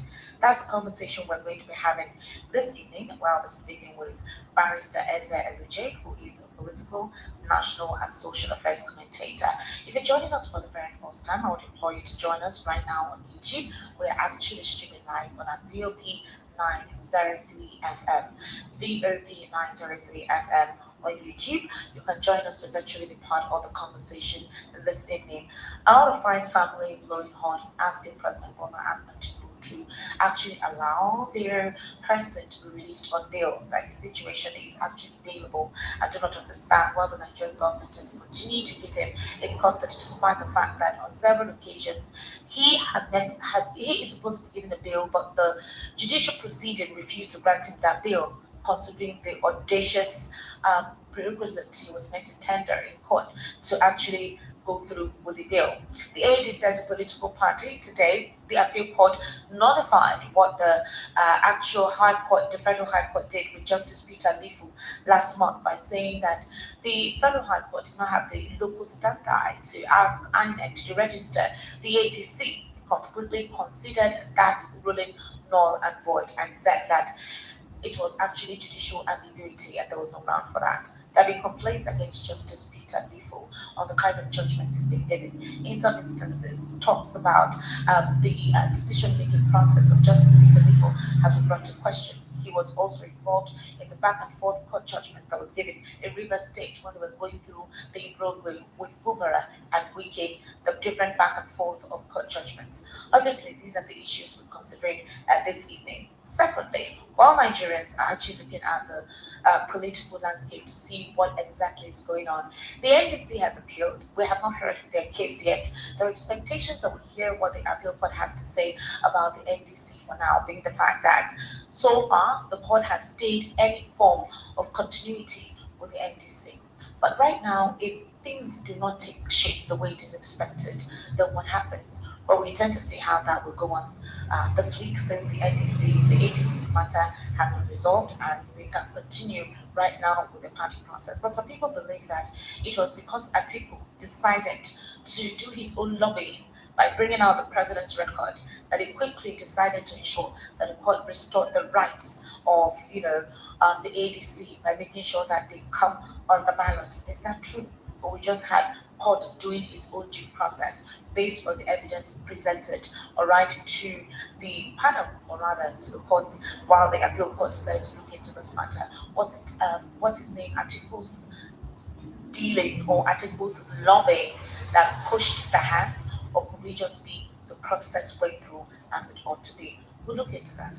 Now, Adam Soshomele has come out to say that the reason why Peter Obi got the kind of support he did in 2023 was because Nigerians were not happy with Buhari's government. They were going through hardship and pains. He made reference to Godwin Emefiele, the former CBN governor, being a tool in the hands of Muhammadu Buhari to frustrate Nigerians because they did not want Bola Ahmed Tinubu to emerge as the president of the All Progressives Congress in 2023. And so they decided to frustrate Nigerians. That it was that anger that made Nigerians vote for Peter Obi. We're going to look into that. Is that true?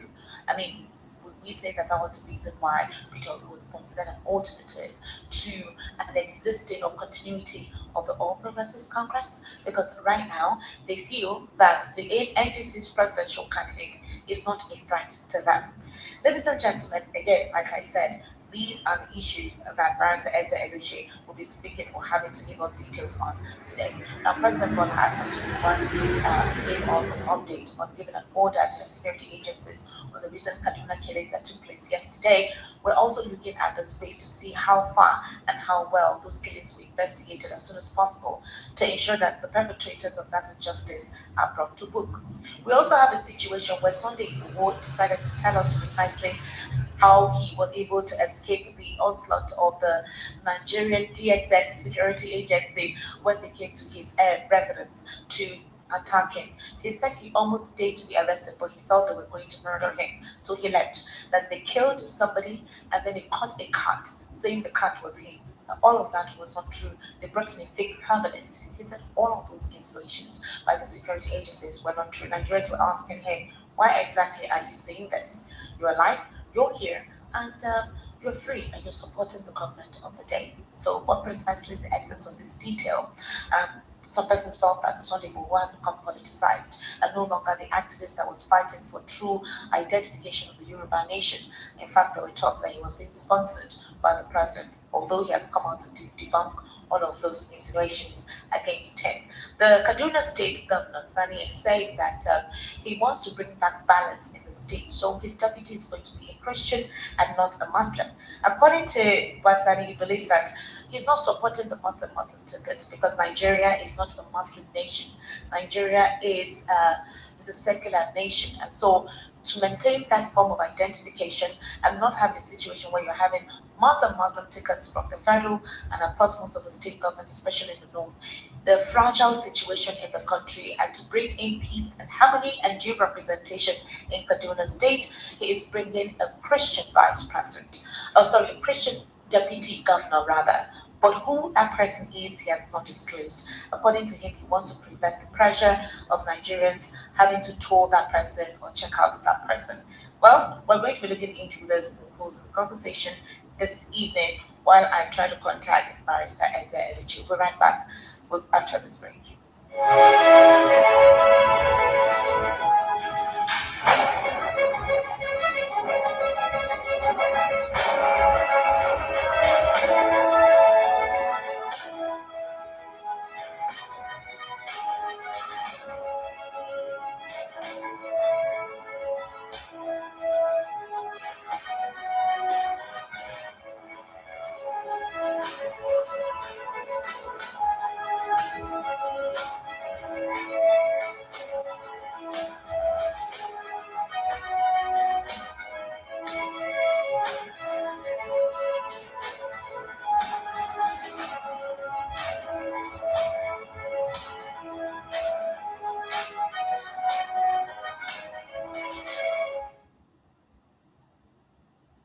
Welcome back. I currently have Barrister Eze Eluche joining me via the telephone. Barrister Eze Eluche, good evening. How are you, sir? Yeah, thank you very much, Barrister Eze Eluche. Barrister Eze Eluche, very quickly. We recently had the situation with the ADC. Apparently, the court has asked that the Federal High Court judgment be notified, and right now the ADC has been restored. Everything about them is being put together. That of the NDC, we don't know yet, is currently in limbo. But there was something that was said by the appeal court, while they overturned the judgment of the Federal High Court. According to the appeal court, and it's not just the ADC, other political parties as well, the Accord Party, the Action Alliance, the Action People's Party, the Zenith Labour Party, all these parties that were listed, apparently they're meant not to be deregistered based on the appeal court judgment today, a unanimous judgment delivered by a 3-member panel led by Justice Abba Mohammed. The court held that the Federal High Court lacked the jurisdiction to entertain the matter in the first place, and that the court consequently set aside the entire judgment, nullified the order directing INEC to register the affected political parties. So if the Federal High Court lacked the jurisdiction to entertain the matter, why was that matter entertained by the Federal High Court then? It's so sad that under what is supposed to be a democratic dispensation, we are having the abuse of the judiciary. The executive is using the judiciary to play politics. We've not had it this bad ever. In all the years of going back to the military, we never had a bastardization of the judiciary as much as we've had it under the Bola regime. There seems to be this clause by this APC government of to reduce Nigeria to a one-party state. All opposition parties that have clouds, that have any national semblance, are destroyed, and they are destroyed in one vicious manner.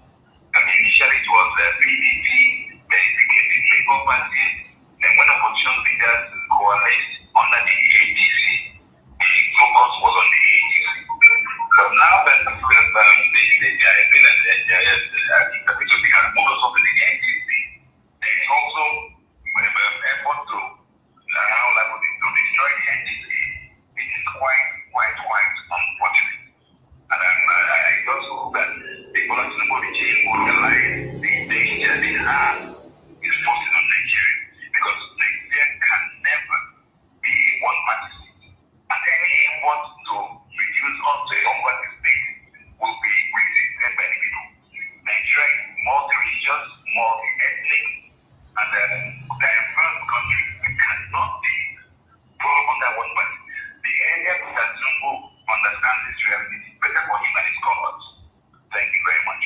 So, okay. How is Tinubu the one playing the role here? Somebody sent a switch to the Federal High Court to entertain the matter. The court ought to have told the plaintiff that this matter cannot be entertained here. It is not within our jurisdiction to entertain this matter. I mean, Justice Peter Lifo and the likes ought to know better, but they did not do so. Now, this Justice Peter Lifo had been called up on several occasions. He was also part of the judges that influenced the back and forth, different court judgments in Rivers State during the Rivers State's state of emergency imposed, where you had different court judgments from Wike's group and Fubare's group. So if the FG, the Federal High Court, actually lacked the jurisdiction to entertain the matter, was it not in their place to tell the plaintiff that we do not have the jurisdiction to entertain this matter? Possibly go to the appeal court or something, educate them in case they do not know. So you did that. You passed the judgment. Now, remember that during the judgment, it was also a 3-man panel. But one of the justices said no to this, that it was an internal party issue. 2 of them went ahead to say it was in their place to do that, so there is no anarchy. I don't understand how they thought anarchy was going to take place. So, sir, I'm not a legal practitioner.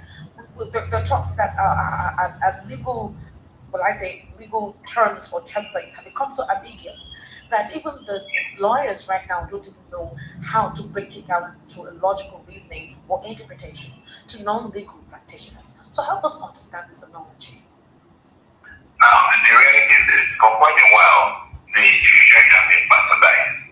They have been reduced from a level where it was based, the entire increase of judiciary for appointment was based on prowess, legal prowess, the ability, recommendability of legal practitioners to act as judges, or those who are known for integrity to be promoted as judges.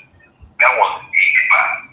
Of recent, there has been the centralization of the judiciary. What do I mean? People get appointed to be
called on, but became fourth in the election.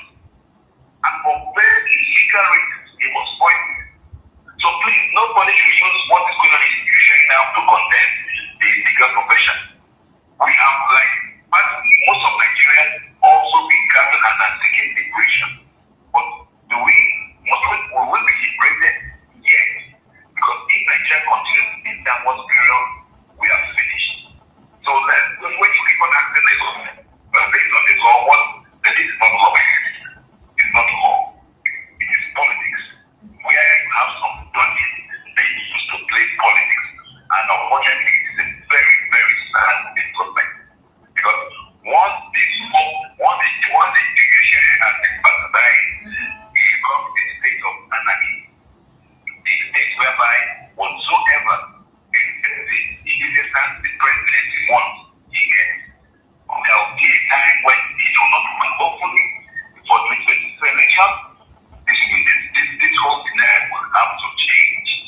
Otherwise, those who are even celebrating what is being got, what they are got as rule with the ADC, they don't know that they're doing because that is ahead. And like you rightly pointed out in your intro, there is also the issue of National Democratic Congress. Why is it that it's only these two key opposition parties that these characters are trying to destroy?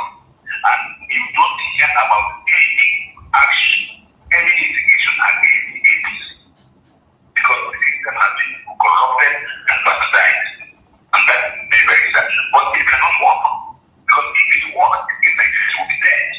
And we're not going to die. Nigeria will move back home. Nigeria will triumph. And this evil must come to an end. Hopefully by 2027. Thank you very much.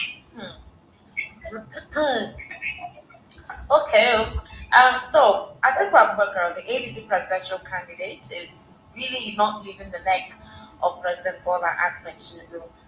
Atiku lately has really been going all out against President Tinubu. So Atiku is saying that the reason why there is worsening insecurity in Nigeria is because President Bola Ahmed Tinubu's administration is allegedly underfunding key security institutions despite budgetary provisions approved by the National Assembly. Atiku was making this allegation while reacting to recent remarks by Senate Chief Whip, Senator Mohammed Tahir Mungono, concerning the implementation of the 2026 national budget. According to the former vice president, the senator's comments have reinforced concerns repeatedly raised by opposition figures over the handling of public finances and budget execution by the federal government. Now, Barrister Eza, this administration has really budgeted a lot of money for security. In fact, despite the fact that most of the agencies, ministries, and parastatals were hugely underfunded, that is, based on what was appropriated, they got less than 10% of it last year, but they said the security was really giving more money. The Nigerian army salaries were increased, the Nigerian Air Force, including the police, that they were the ones who actually enjoyed funding. So right now, would you agree with what Atiku is saying, that it's underfunding that is causing insecurity because there is starvation in the country? Well, thank you very much. You have to be grateful for the presence of Mr. Atiku Abubakar and Mr. Bitobi. No, this is government on its own. Oh, okay. I know something generally. Okay. Generally, because they are the ones who are championing what people really ought to be doing. Checkmate the radicality of the party movement. Yes. So with regard to what Atiku said, the answer is, I fully agree with it. Because from the budgetary allocation, the issue is not allocation for defense. Because percentage of the national budget is allocated to defense. Yes. But the problem is how is this money utilized? How much of it gets released for the purpose it was meant for? How much of it gets pocketed by elements within the regime to use on such issues as the boy movement and other political issues? So the military is grossly underfunded. The budget that the National Assembly appropriates for the defense sector hardly gets to them. We have seen videos of the ration, the food ration, given to the soldiers who are sacrificing their lives, risking themselves in the push for Nigeria. It is not what some of us will need to adopt. But this is the ration that the Nigerian government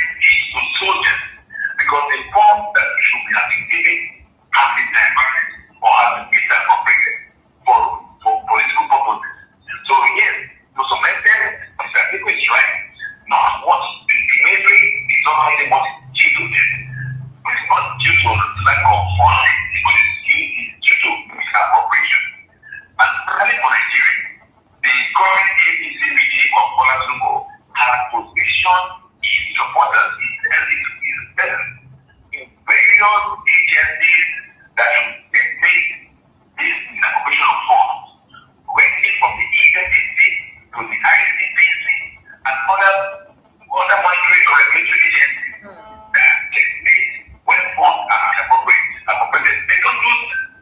Rather than be going after maybe a good boy who given on the street or going after people who are like opposition elements, opposition members, and they will not be able to correct the problem.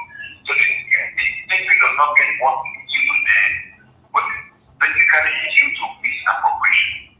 Not that money has not been allocated. And then when you allocate money, I don't get where you get to. It has basically been misappropriated. And that grammar misappropriated is when you for a budget.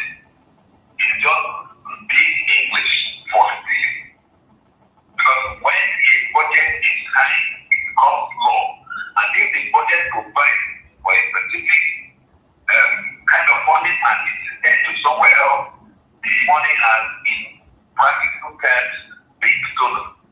So what we are having is a huge movement period by this current regime.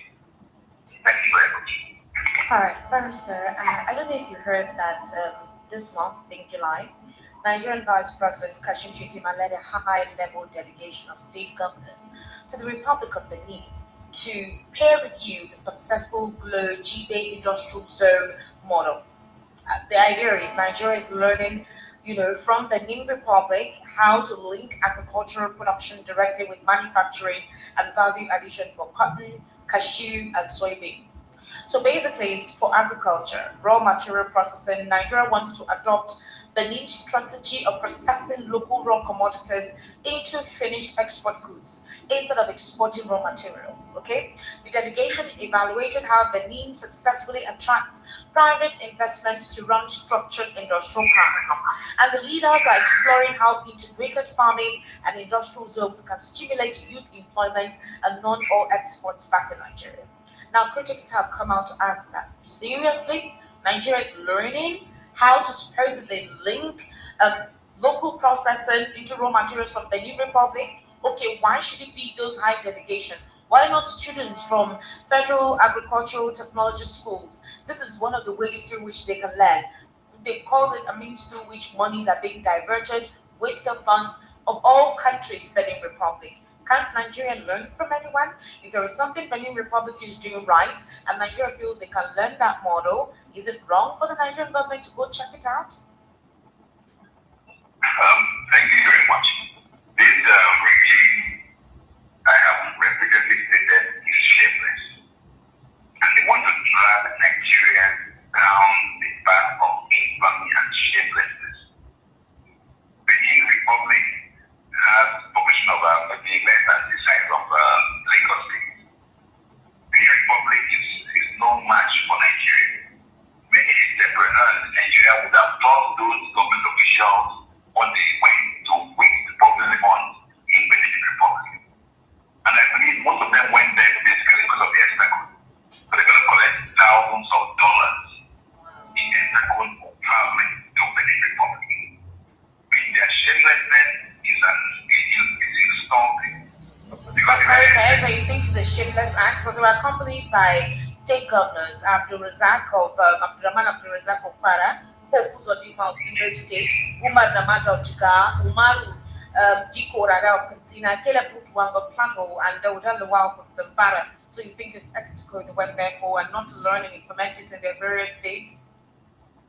What are they learning there? I mean, I think they're shameless and they're going there for the circle. And maybe we need to just travel out and maybe discuss politics in a private cocoon. I mean, what are they going to learn from that? They're going to be taught being farmed in Nigeria. Because we have a lot of entrepreneurs in Nigeria who have taught them what they make them like. What are they like? You look at the vision of what they were doing there. It was just like a jamboree, moving around, disturbing people walk by. It goes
the video, and again, the political season is getting heated up. There are issues within the APC, there are issues within the ADC, there are issues within the NDC. Each party just knows how they're trying to package themselves. Now, today, Governor Oboweri's protocol aide was stabbed as violence blocked Delta APC stakeholders meeting. They had a stakeholders meeting, and his protocol aide was stabbed. I mean, it's actually scary if they can do this amongst themselves, like they're APC. So imagine how the 2027 elections will be if this is already taking place. Last week, NURTW officials were just slashing themselves like they're all animals or something.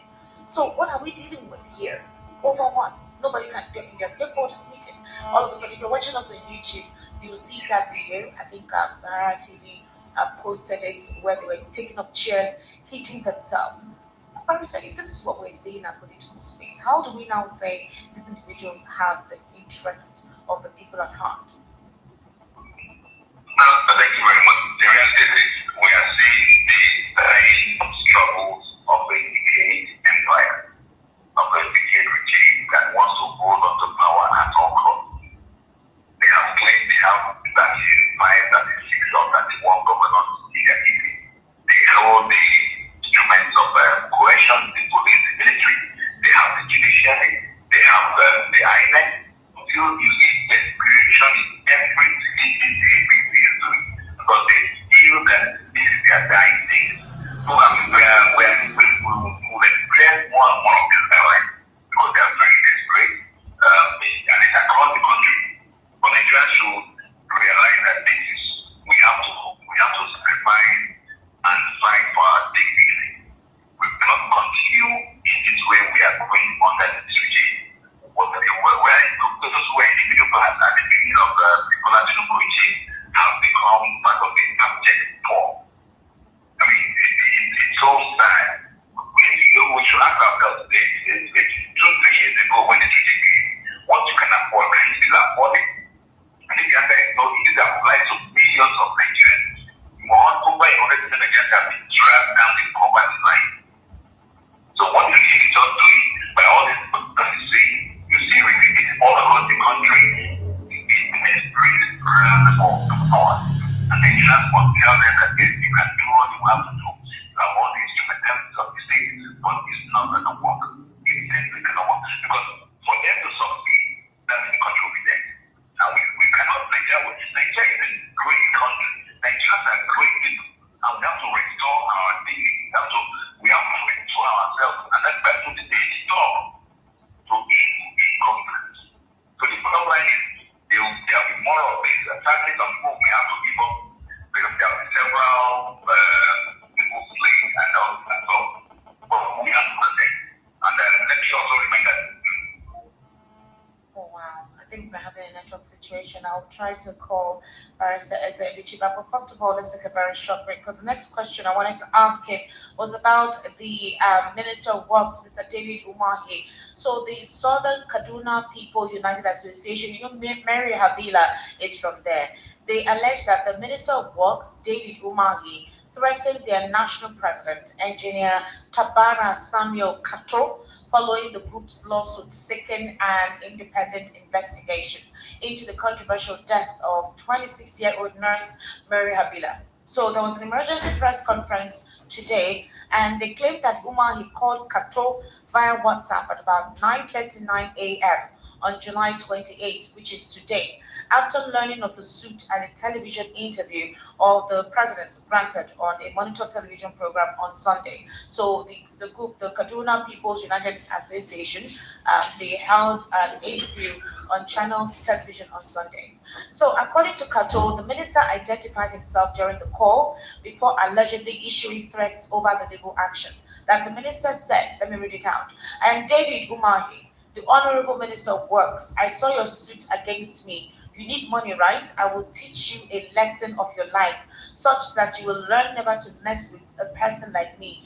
I will give you 10 lawsuits. People are mourning, and there you are taking me to court. I will deal with you. This was what Kato quoted the minister saying before hanging up. So they condemned the alleged remarks, describing them as threats and intimidation aimed at discouraging the group from pursuing legal action. over Habila's death. So Nigerians are wondering, how come David Umahi still has the temerity to threaten people over the death of this young woman? Does he believe that the matter should be swept under the carpet without due diligence being done about this matter? We'll take a very short break, ladies and gentlemen. We'll be right back. And Barrister Ezeluchi will be speaking with us thereafter. You are listening to your number one station, the Voice of the People, 90.3 FM. Do not touch that dial. Parents, you've worked hard to give your child the very best future. With a 90% graduate employment rate in the first 6 months of graduation, that future can be right here at Lancaster University, Ghana, the only British branch campus in sub-Saharan Africa. The same globally recognized UK degree, accredited to the highest international standards, all within a modern learning environment. Applications are now open. Visit lancaster.edu.gh to apply today. Lancaster University, Ghana, a global degree at your door. Everyone should go. Voice of the People, 93 years old. Leaders. House dey dark and never build a job. E dey worry you as e dey affect your business. So no turn don come. Imagine say you wake up for morning, light no shake, fridge don block, business no get wahala, everything dey okay. No be dream o. With your Haku, na you dey control your light. Your Haku dey sell gas cooker, freezer, fridge, and dem go furnish you with modern kitchen o. Whether na inverter, batteries, panels, smart street lights, in a solar AC system wey you wan use for house, business, and for industrial work, you have to stand gym to help you. Bye to never be no. No wait till transformer go spoil again. Oh yeah, run call you Haku for 070-121-30260 or 080-324-82573, or you fit to call 080-669-60066 for Lagos. We get for shop F1179 Industrial Section or Joalaba International Market or shop T6 Electronic Section, Alaba International Market 8th line, Uti Oboji Plaza, Abuja office na Corporate 13, Dubai International Market, back of Kings Village, Kanu District, Abuja. For Port Harcourt, we there for number 51, Opuro Road, Eziowa Elite Trade Center for River State. Yohako website na www.yohakoproducts.com. Online store na www.yohakostore.com. Yohako, from sun to earth, we dey make your mind dey cool.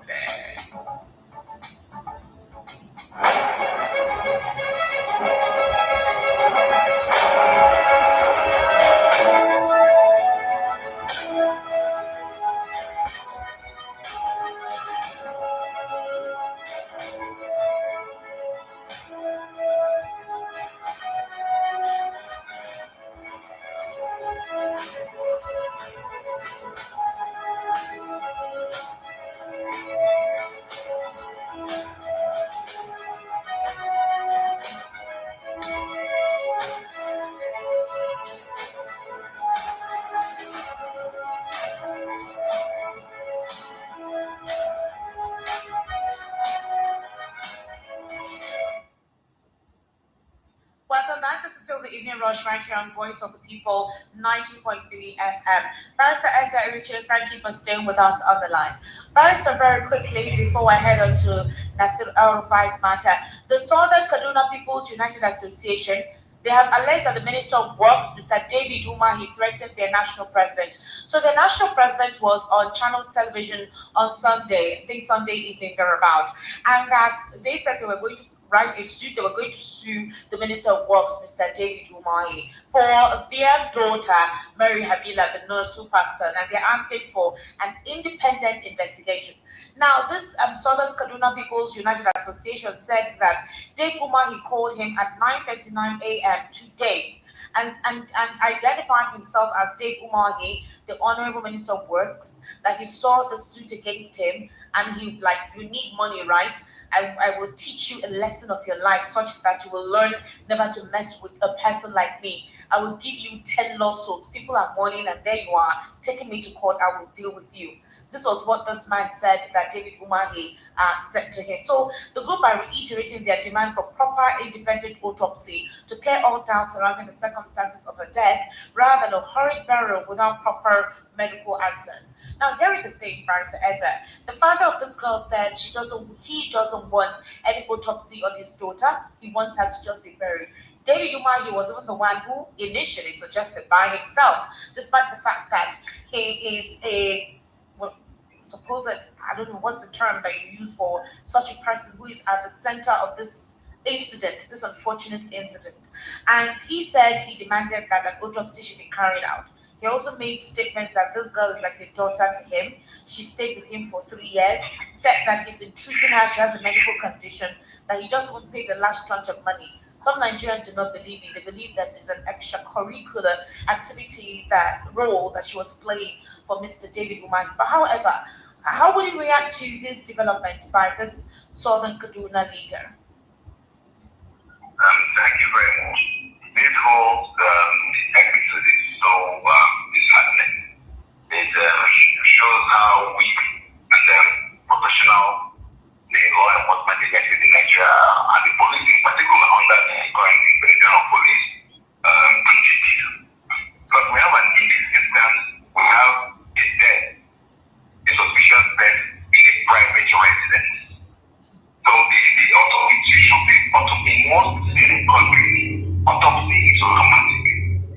Automatic. It does not be the father, the mother, or whoever has deciding what kind of way, whether he wants to or doesn't want to. The suspicion that it is the duty of the state to unravel the circumstances and then to ensure that any person whose hand is involved in this sad death of the young girl is brought to justice. But that the police now saying the family does not want this, is to marry one that is preposterous. And with regards to the question of Minister of Work, David Umahi, the so-called profession of engineering practice. There are just damn too many scandals around this case. From the 5 engineers who died during his tenure as governor to the episode of the destruction of private houses in the economic Lagos Calabar highway. So now this burning issue of a young nurse who died in the residence of teenager, and the way the wine rain transpired in the last week of this young girl's life is scary. Like almost as if he was in this room with her when she was supposedly calling her boyfriend, bleeding from the nose, and so on. It makes it a person of no interest, and then very least, it's not a suspect, but it's a person of interest. But do you think that it's possible that David Umahi, despite this is a very sensitive time, but David Umahi put himself in such a risk by calling this man, because this man, after appearing on television, came out to publicly make this statement. So would he be saying this publicly if it were not true?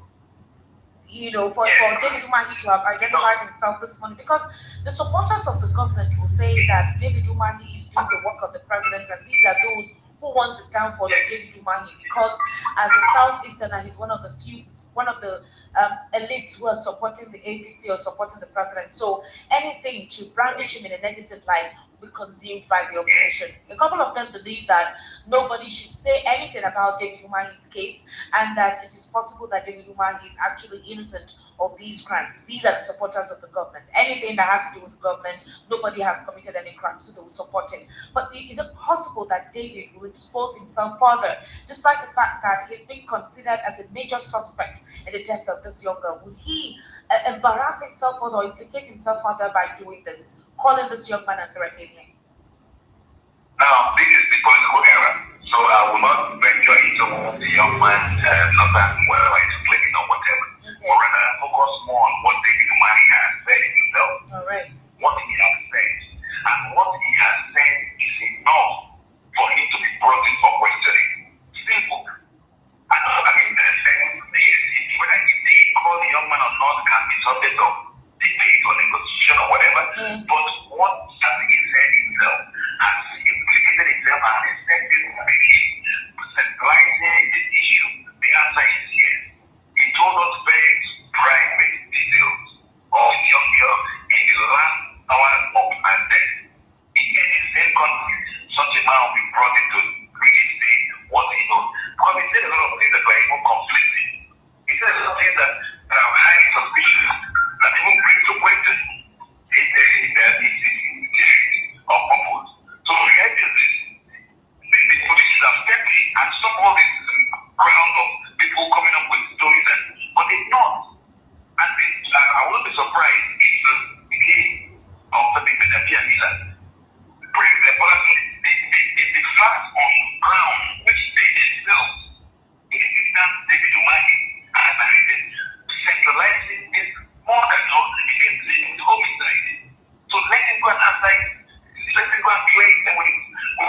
Lawal said that El-Rufai is the one that they know the president very well. They know him quite very close. I'm not using the word intimate because I'll be suggesting something else. But that they do know him, very well. And that they knew how they went about the 2023 elections. So what is that thing El-Rufai did that made El-Rufai sound so confident at the time that Tinubu will not come back in 2027? Because they knew how they went about whatever they did in 2023. Could that be the reason why he's not been given bail? That's one question too. Some Nigerians are saying that El-Rufai is eating the cake that he made himself. He dealt with a lot of southern Kaduna residents. He thought he was so powerful. He was also someone who did not respect the rule of law, and he was extremely brutal. That whichever way, if this is karma, then let it go. He shouldn't even be released. It should be done worse. But how would he describe this scenario? What does El-Rufai know that this administration would be afraid to let him go, that in some way or the other he could jeopardize Tinubu's re-election? What exactly did he do? Hello? The reality is that El-Rufai, whatever he's done in the past is not the issue, but those of us who are under human rights issues, we're really bothered about what he did in the past of them, but perhaps more come out catching up with him. But the reality is this: the man being punished unnecessarily outside the rule of law. The answer is yes, that he deserves justice. He deserves to be released on bail because the crime is said to have committed a bailable offense. Now, this should serve as a warning for Nigerians who lead the arts of political of their leaders to get into office. Because these political leaders or rulers are basically very selfish and will do whatever to preserve themselves. El-Rufai did so much to get Bola Tinubu into office. Now he's suffering the effects of the Bola Tinubu presidency. And this has happened in the past. But this character themselves, where he is the one that thrown even one council, all local government chairmen in Lagos have a full obedience to this character. And they say the point. So let us note of point to others that whoever is feeding the lion may end up in the lion's mouth. But for now, are the rights of El-Rufai being hit? Yes. Does it deserve bail? Yes. And some of us who believe in justice, who consider ourselves activists for justice, we will keep on speaking up for him to be released and admitted to bail, despite his activism. And we only hope that when he comes out, he will have learned his lesson, and those who are like him or who want to be like him will also learn their lesson and learn next time that they should be on the side of the constitution. 6338 0817 1756 338. That is the WhatsApp number. Okay, I'll take that again very slowly. 0817 1756 338. That's the WhatsApp number. And the number to call is 0817 080 3692 9933. 080 3692 9933. All right. Hello. Good evening. Hello. Hello. All right. 080 3692 9933. That's the number. Hello. Good evening. Hello. Good evening. Good evening, sir. How are you? Welcome. How are you? I'm fine, sir. Sir? The only area in the north that belongs to the outside, that is 30 Gubiri of Sokoto, by the terrorist Fulani people. He doesn't condemn, he doesn't say anything up to today. That is the only area we have that rule in the north that belongs to the outside.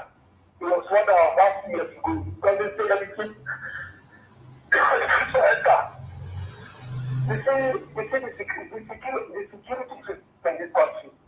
If at least we will tell ourselves the truth, we should not the Fulani, we are the cops, we are the problem of the country, we are the one that doesn't allow the people to go out. If we need peace, if we need peace, Fulani should stop the aggression. Don't tell me that if you go, if they allow us to go, to give returns to some of the leaders in the north. I asked them in Malango, who are those leaders? So I can't say the public,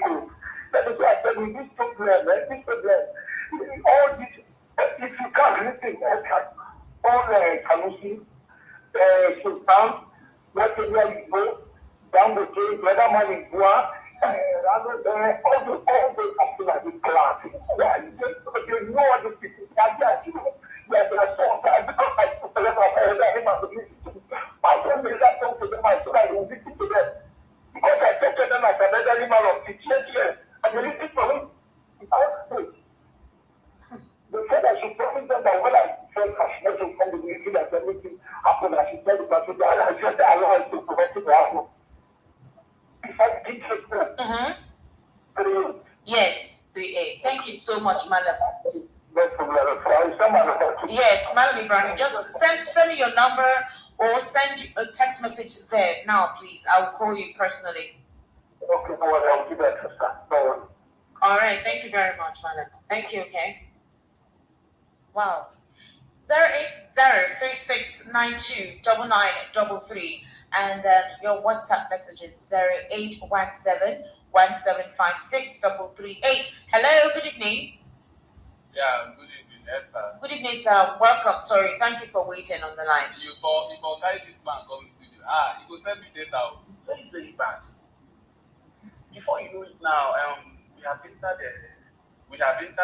another year. Before you know, okay. Yes, now we don't enter August. Yeah, don't end. Yes. Before you know it, so many people. I can tell you, many Nigeria cannot post of 100. Some Nigeria cannot post of 100,000 in their account. You think I'm lying? Just ask people to call them. They will know. Some people cannot post of 200,000 naira in their account after they pay house rent, pay everything. Is this life? All Nigerians are doing is just hustle for house rent and eat and train children at home. So at least it's supposed to be beyond that. So it's a bit serious. It's so happening. It's really, in fact, I don't know what to say. I'm just useless. So I pray that God will just see us. But what I want to say is that only God, one thing. Nigeria, I'm a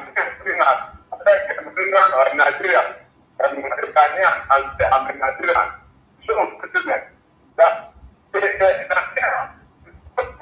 the frontier of the accurate cannot become a Latin in the world.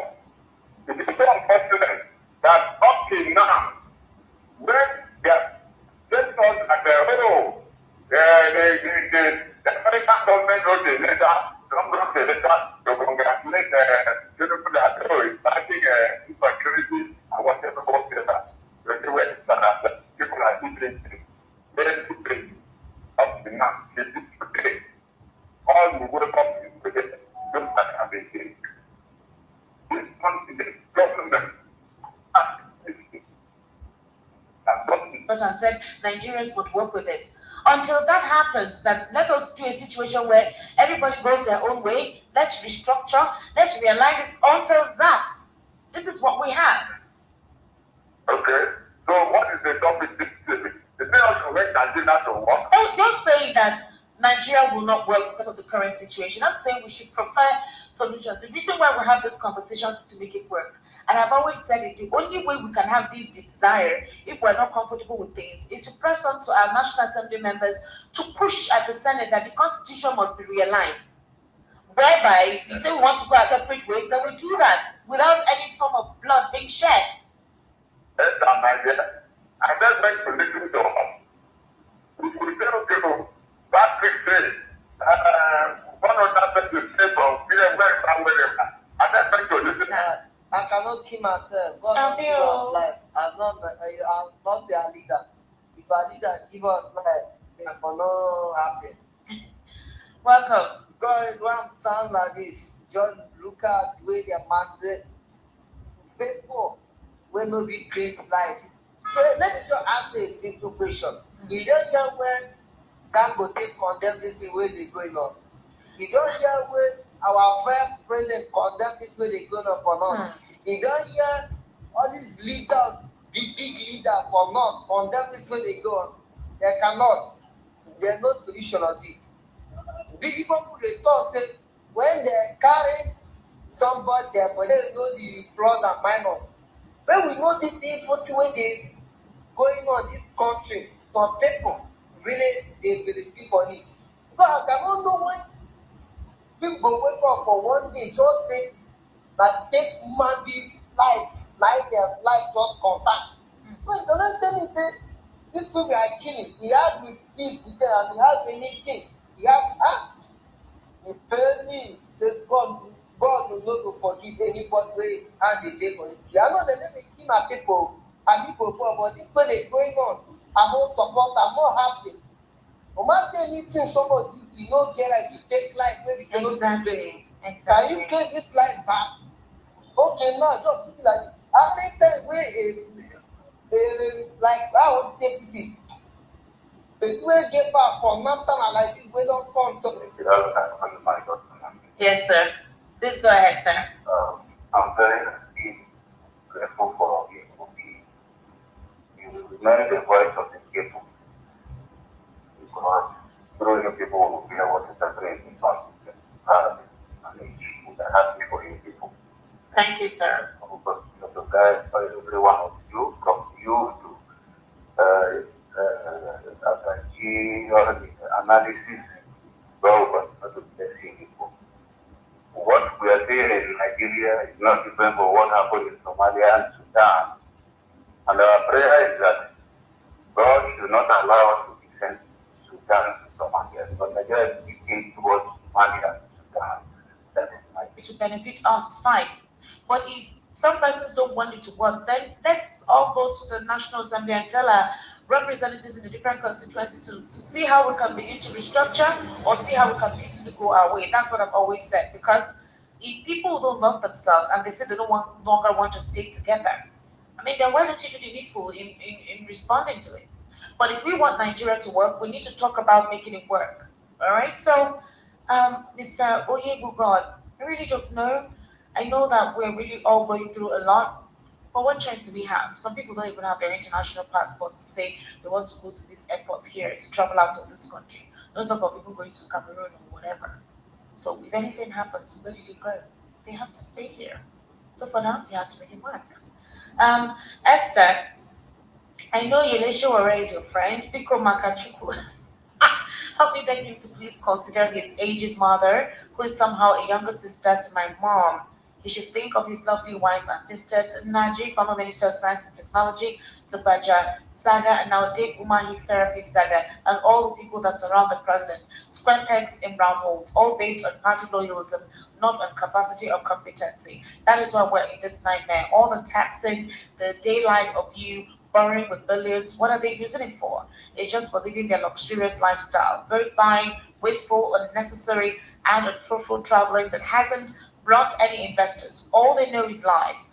Eye service, propaganda, hypocrisy. You can't give what you don't have upstairs. It's a shame. The worst of us is really the best of us. Truly, there was a country, Lakon from Lagos. Good evening, Esther. I don't see this country working at all. The best is regional government, even if it will work. Kennedy from Ichigo. Good evening, Esther. Please, are families able to save in this current dispensation? Tony from Agege. So, Tony, I did a calculation of my teacher. It's very true. Nobody said anything. I was even expecting it's well. 08036929933. That's the number to call. 08036929933, and the WhatsApp number is 0817175638. Patrick Mufon from Oshodi says, Esther, good evening. For Atiku Abubakar calling out the government of the day about insecurity in the country now, as the second in command in Nigeria during the Obasanjo government, can he say he does not know the root cause of insecurity in Nigeria? About the maintenance in Nigeria based on his capacity, has he ever condemned any terrorist group in Nigeria? And also, on so many crimes committed against certain individuals in Nigeria, what will he do differently concerning insecurity in Nigeria if elected as president of Nigeria? If this slogan of ego better is no longer meaningful, and with the deluge of bad news, is it me that is reading out the deluge of bad news I read out every day? How will you protect your mental health, Esther? Ola from Ekpa'S. Oh, Ola. So there's something I always do whenever I finish the show. I cleanse my mental space. I dance. That's the way I just clear out my brain. I just dance. Like literally. I dance. I put music in my ears, I don't think of what is going on. That's how I keep myself safe, like literally. That's my escape route mentally. Okay, good evening, Esther. I missed Darlington shouting your name severally. Only free and fair elections can take us out of this bad situation. No regain or snatch it and run. Good evening, Esther. I have come to the conclusion that all the challenges in this country, from insecurity to the hardship, election manipulation to judiciary injustice. I know what this might say. I've said another one. Okay, I will try to check for it. Okay. You see what I want to say? I want to talk about this our country. Mm-hmm. You see, when in the village, if they want to choose a king, it is the oracle that speaks to the people, that represent the people, yeah. choose a king. Now, if the oracle used to choose the right king, and after choosing the right king, the village will be going very well, everything will be going okay, no problem, everything will be going. But later, when the rich man come into the midst of the chiefs, then the money started checking out. Then that is what is happening to Nigeria now. It's with some people that choose to, when they bribe them, they will collected the money. They after collected the money, then you expect bad leaders that cannot take care of anything on this country. That is one apart. Second, I want to talk about this man, the minister. Yeah, Mr. Nnamdi. Thank you very much. You see, when God wants to punish somebody, the first thing God will do is to let him to start behaving. After he or she starts behaving, then that is the beginning of the end of that person. Tell Austin to up his game. This is more than network problem. Thanks from Francis from Uganda. Okay, Francis, I think you have to give me a little break there. Let me change the mic.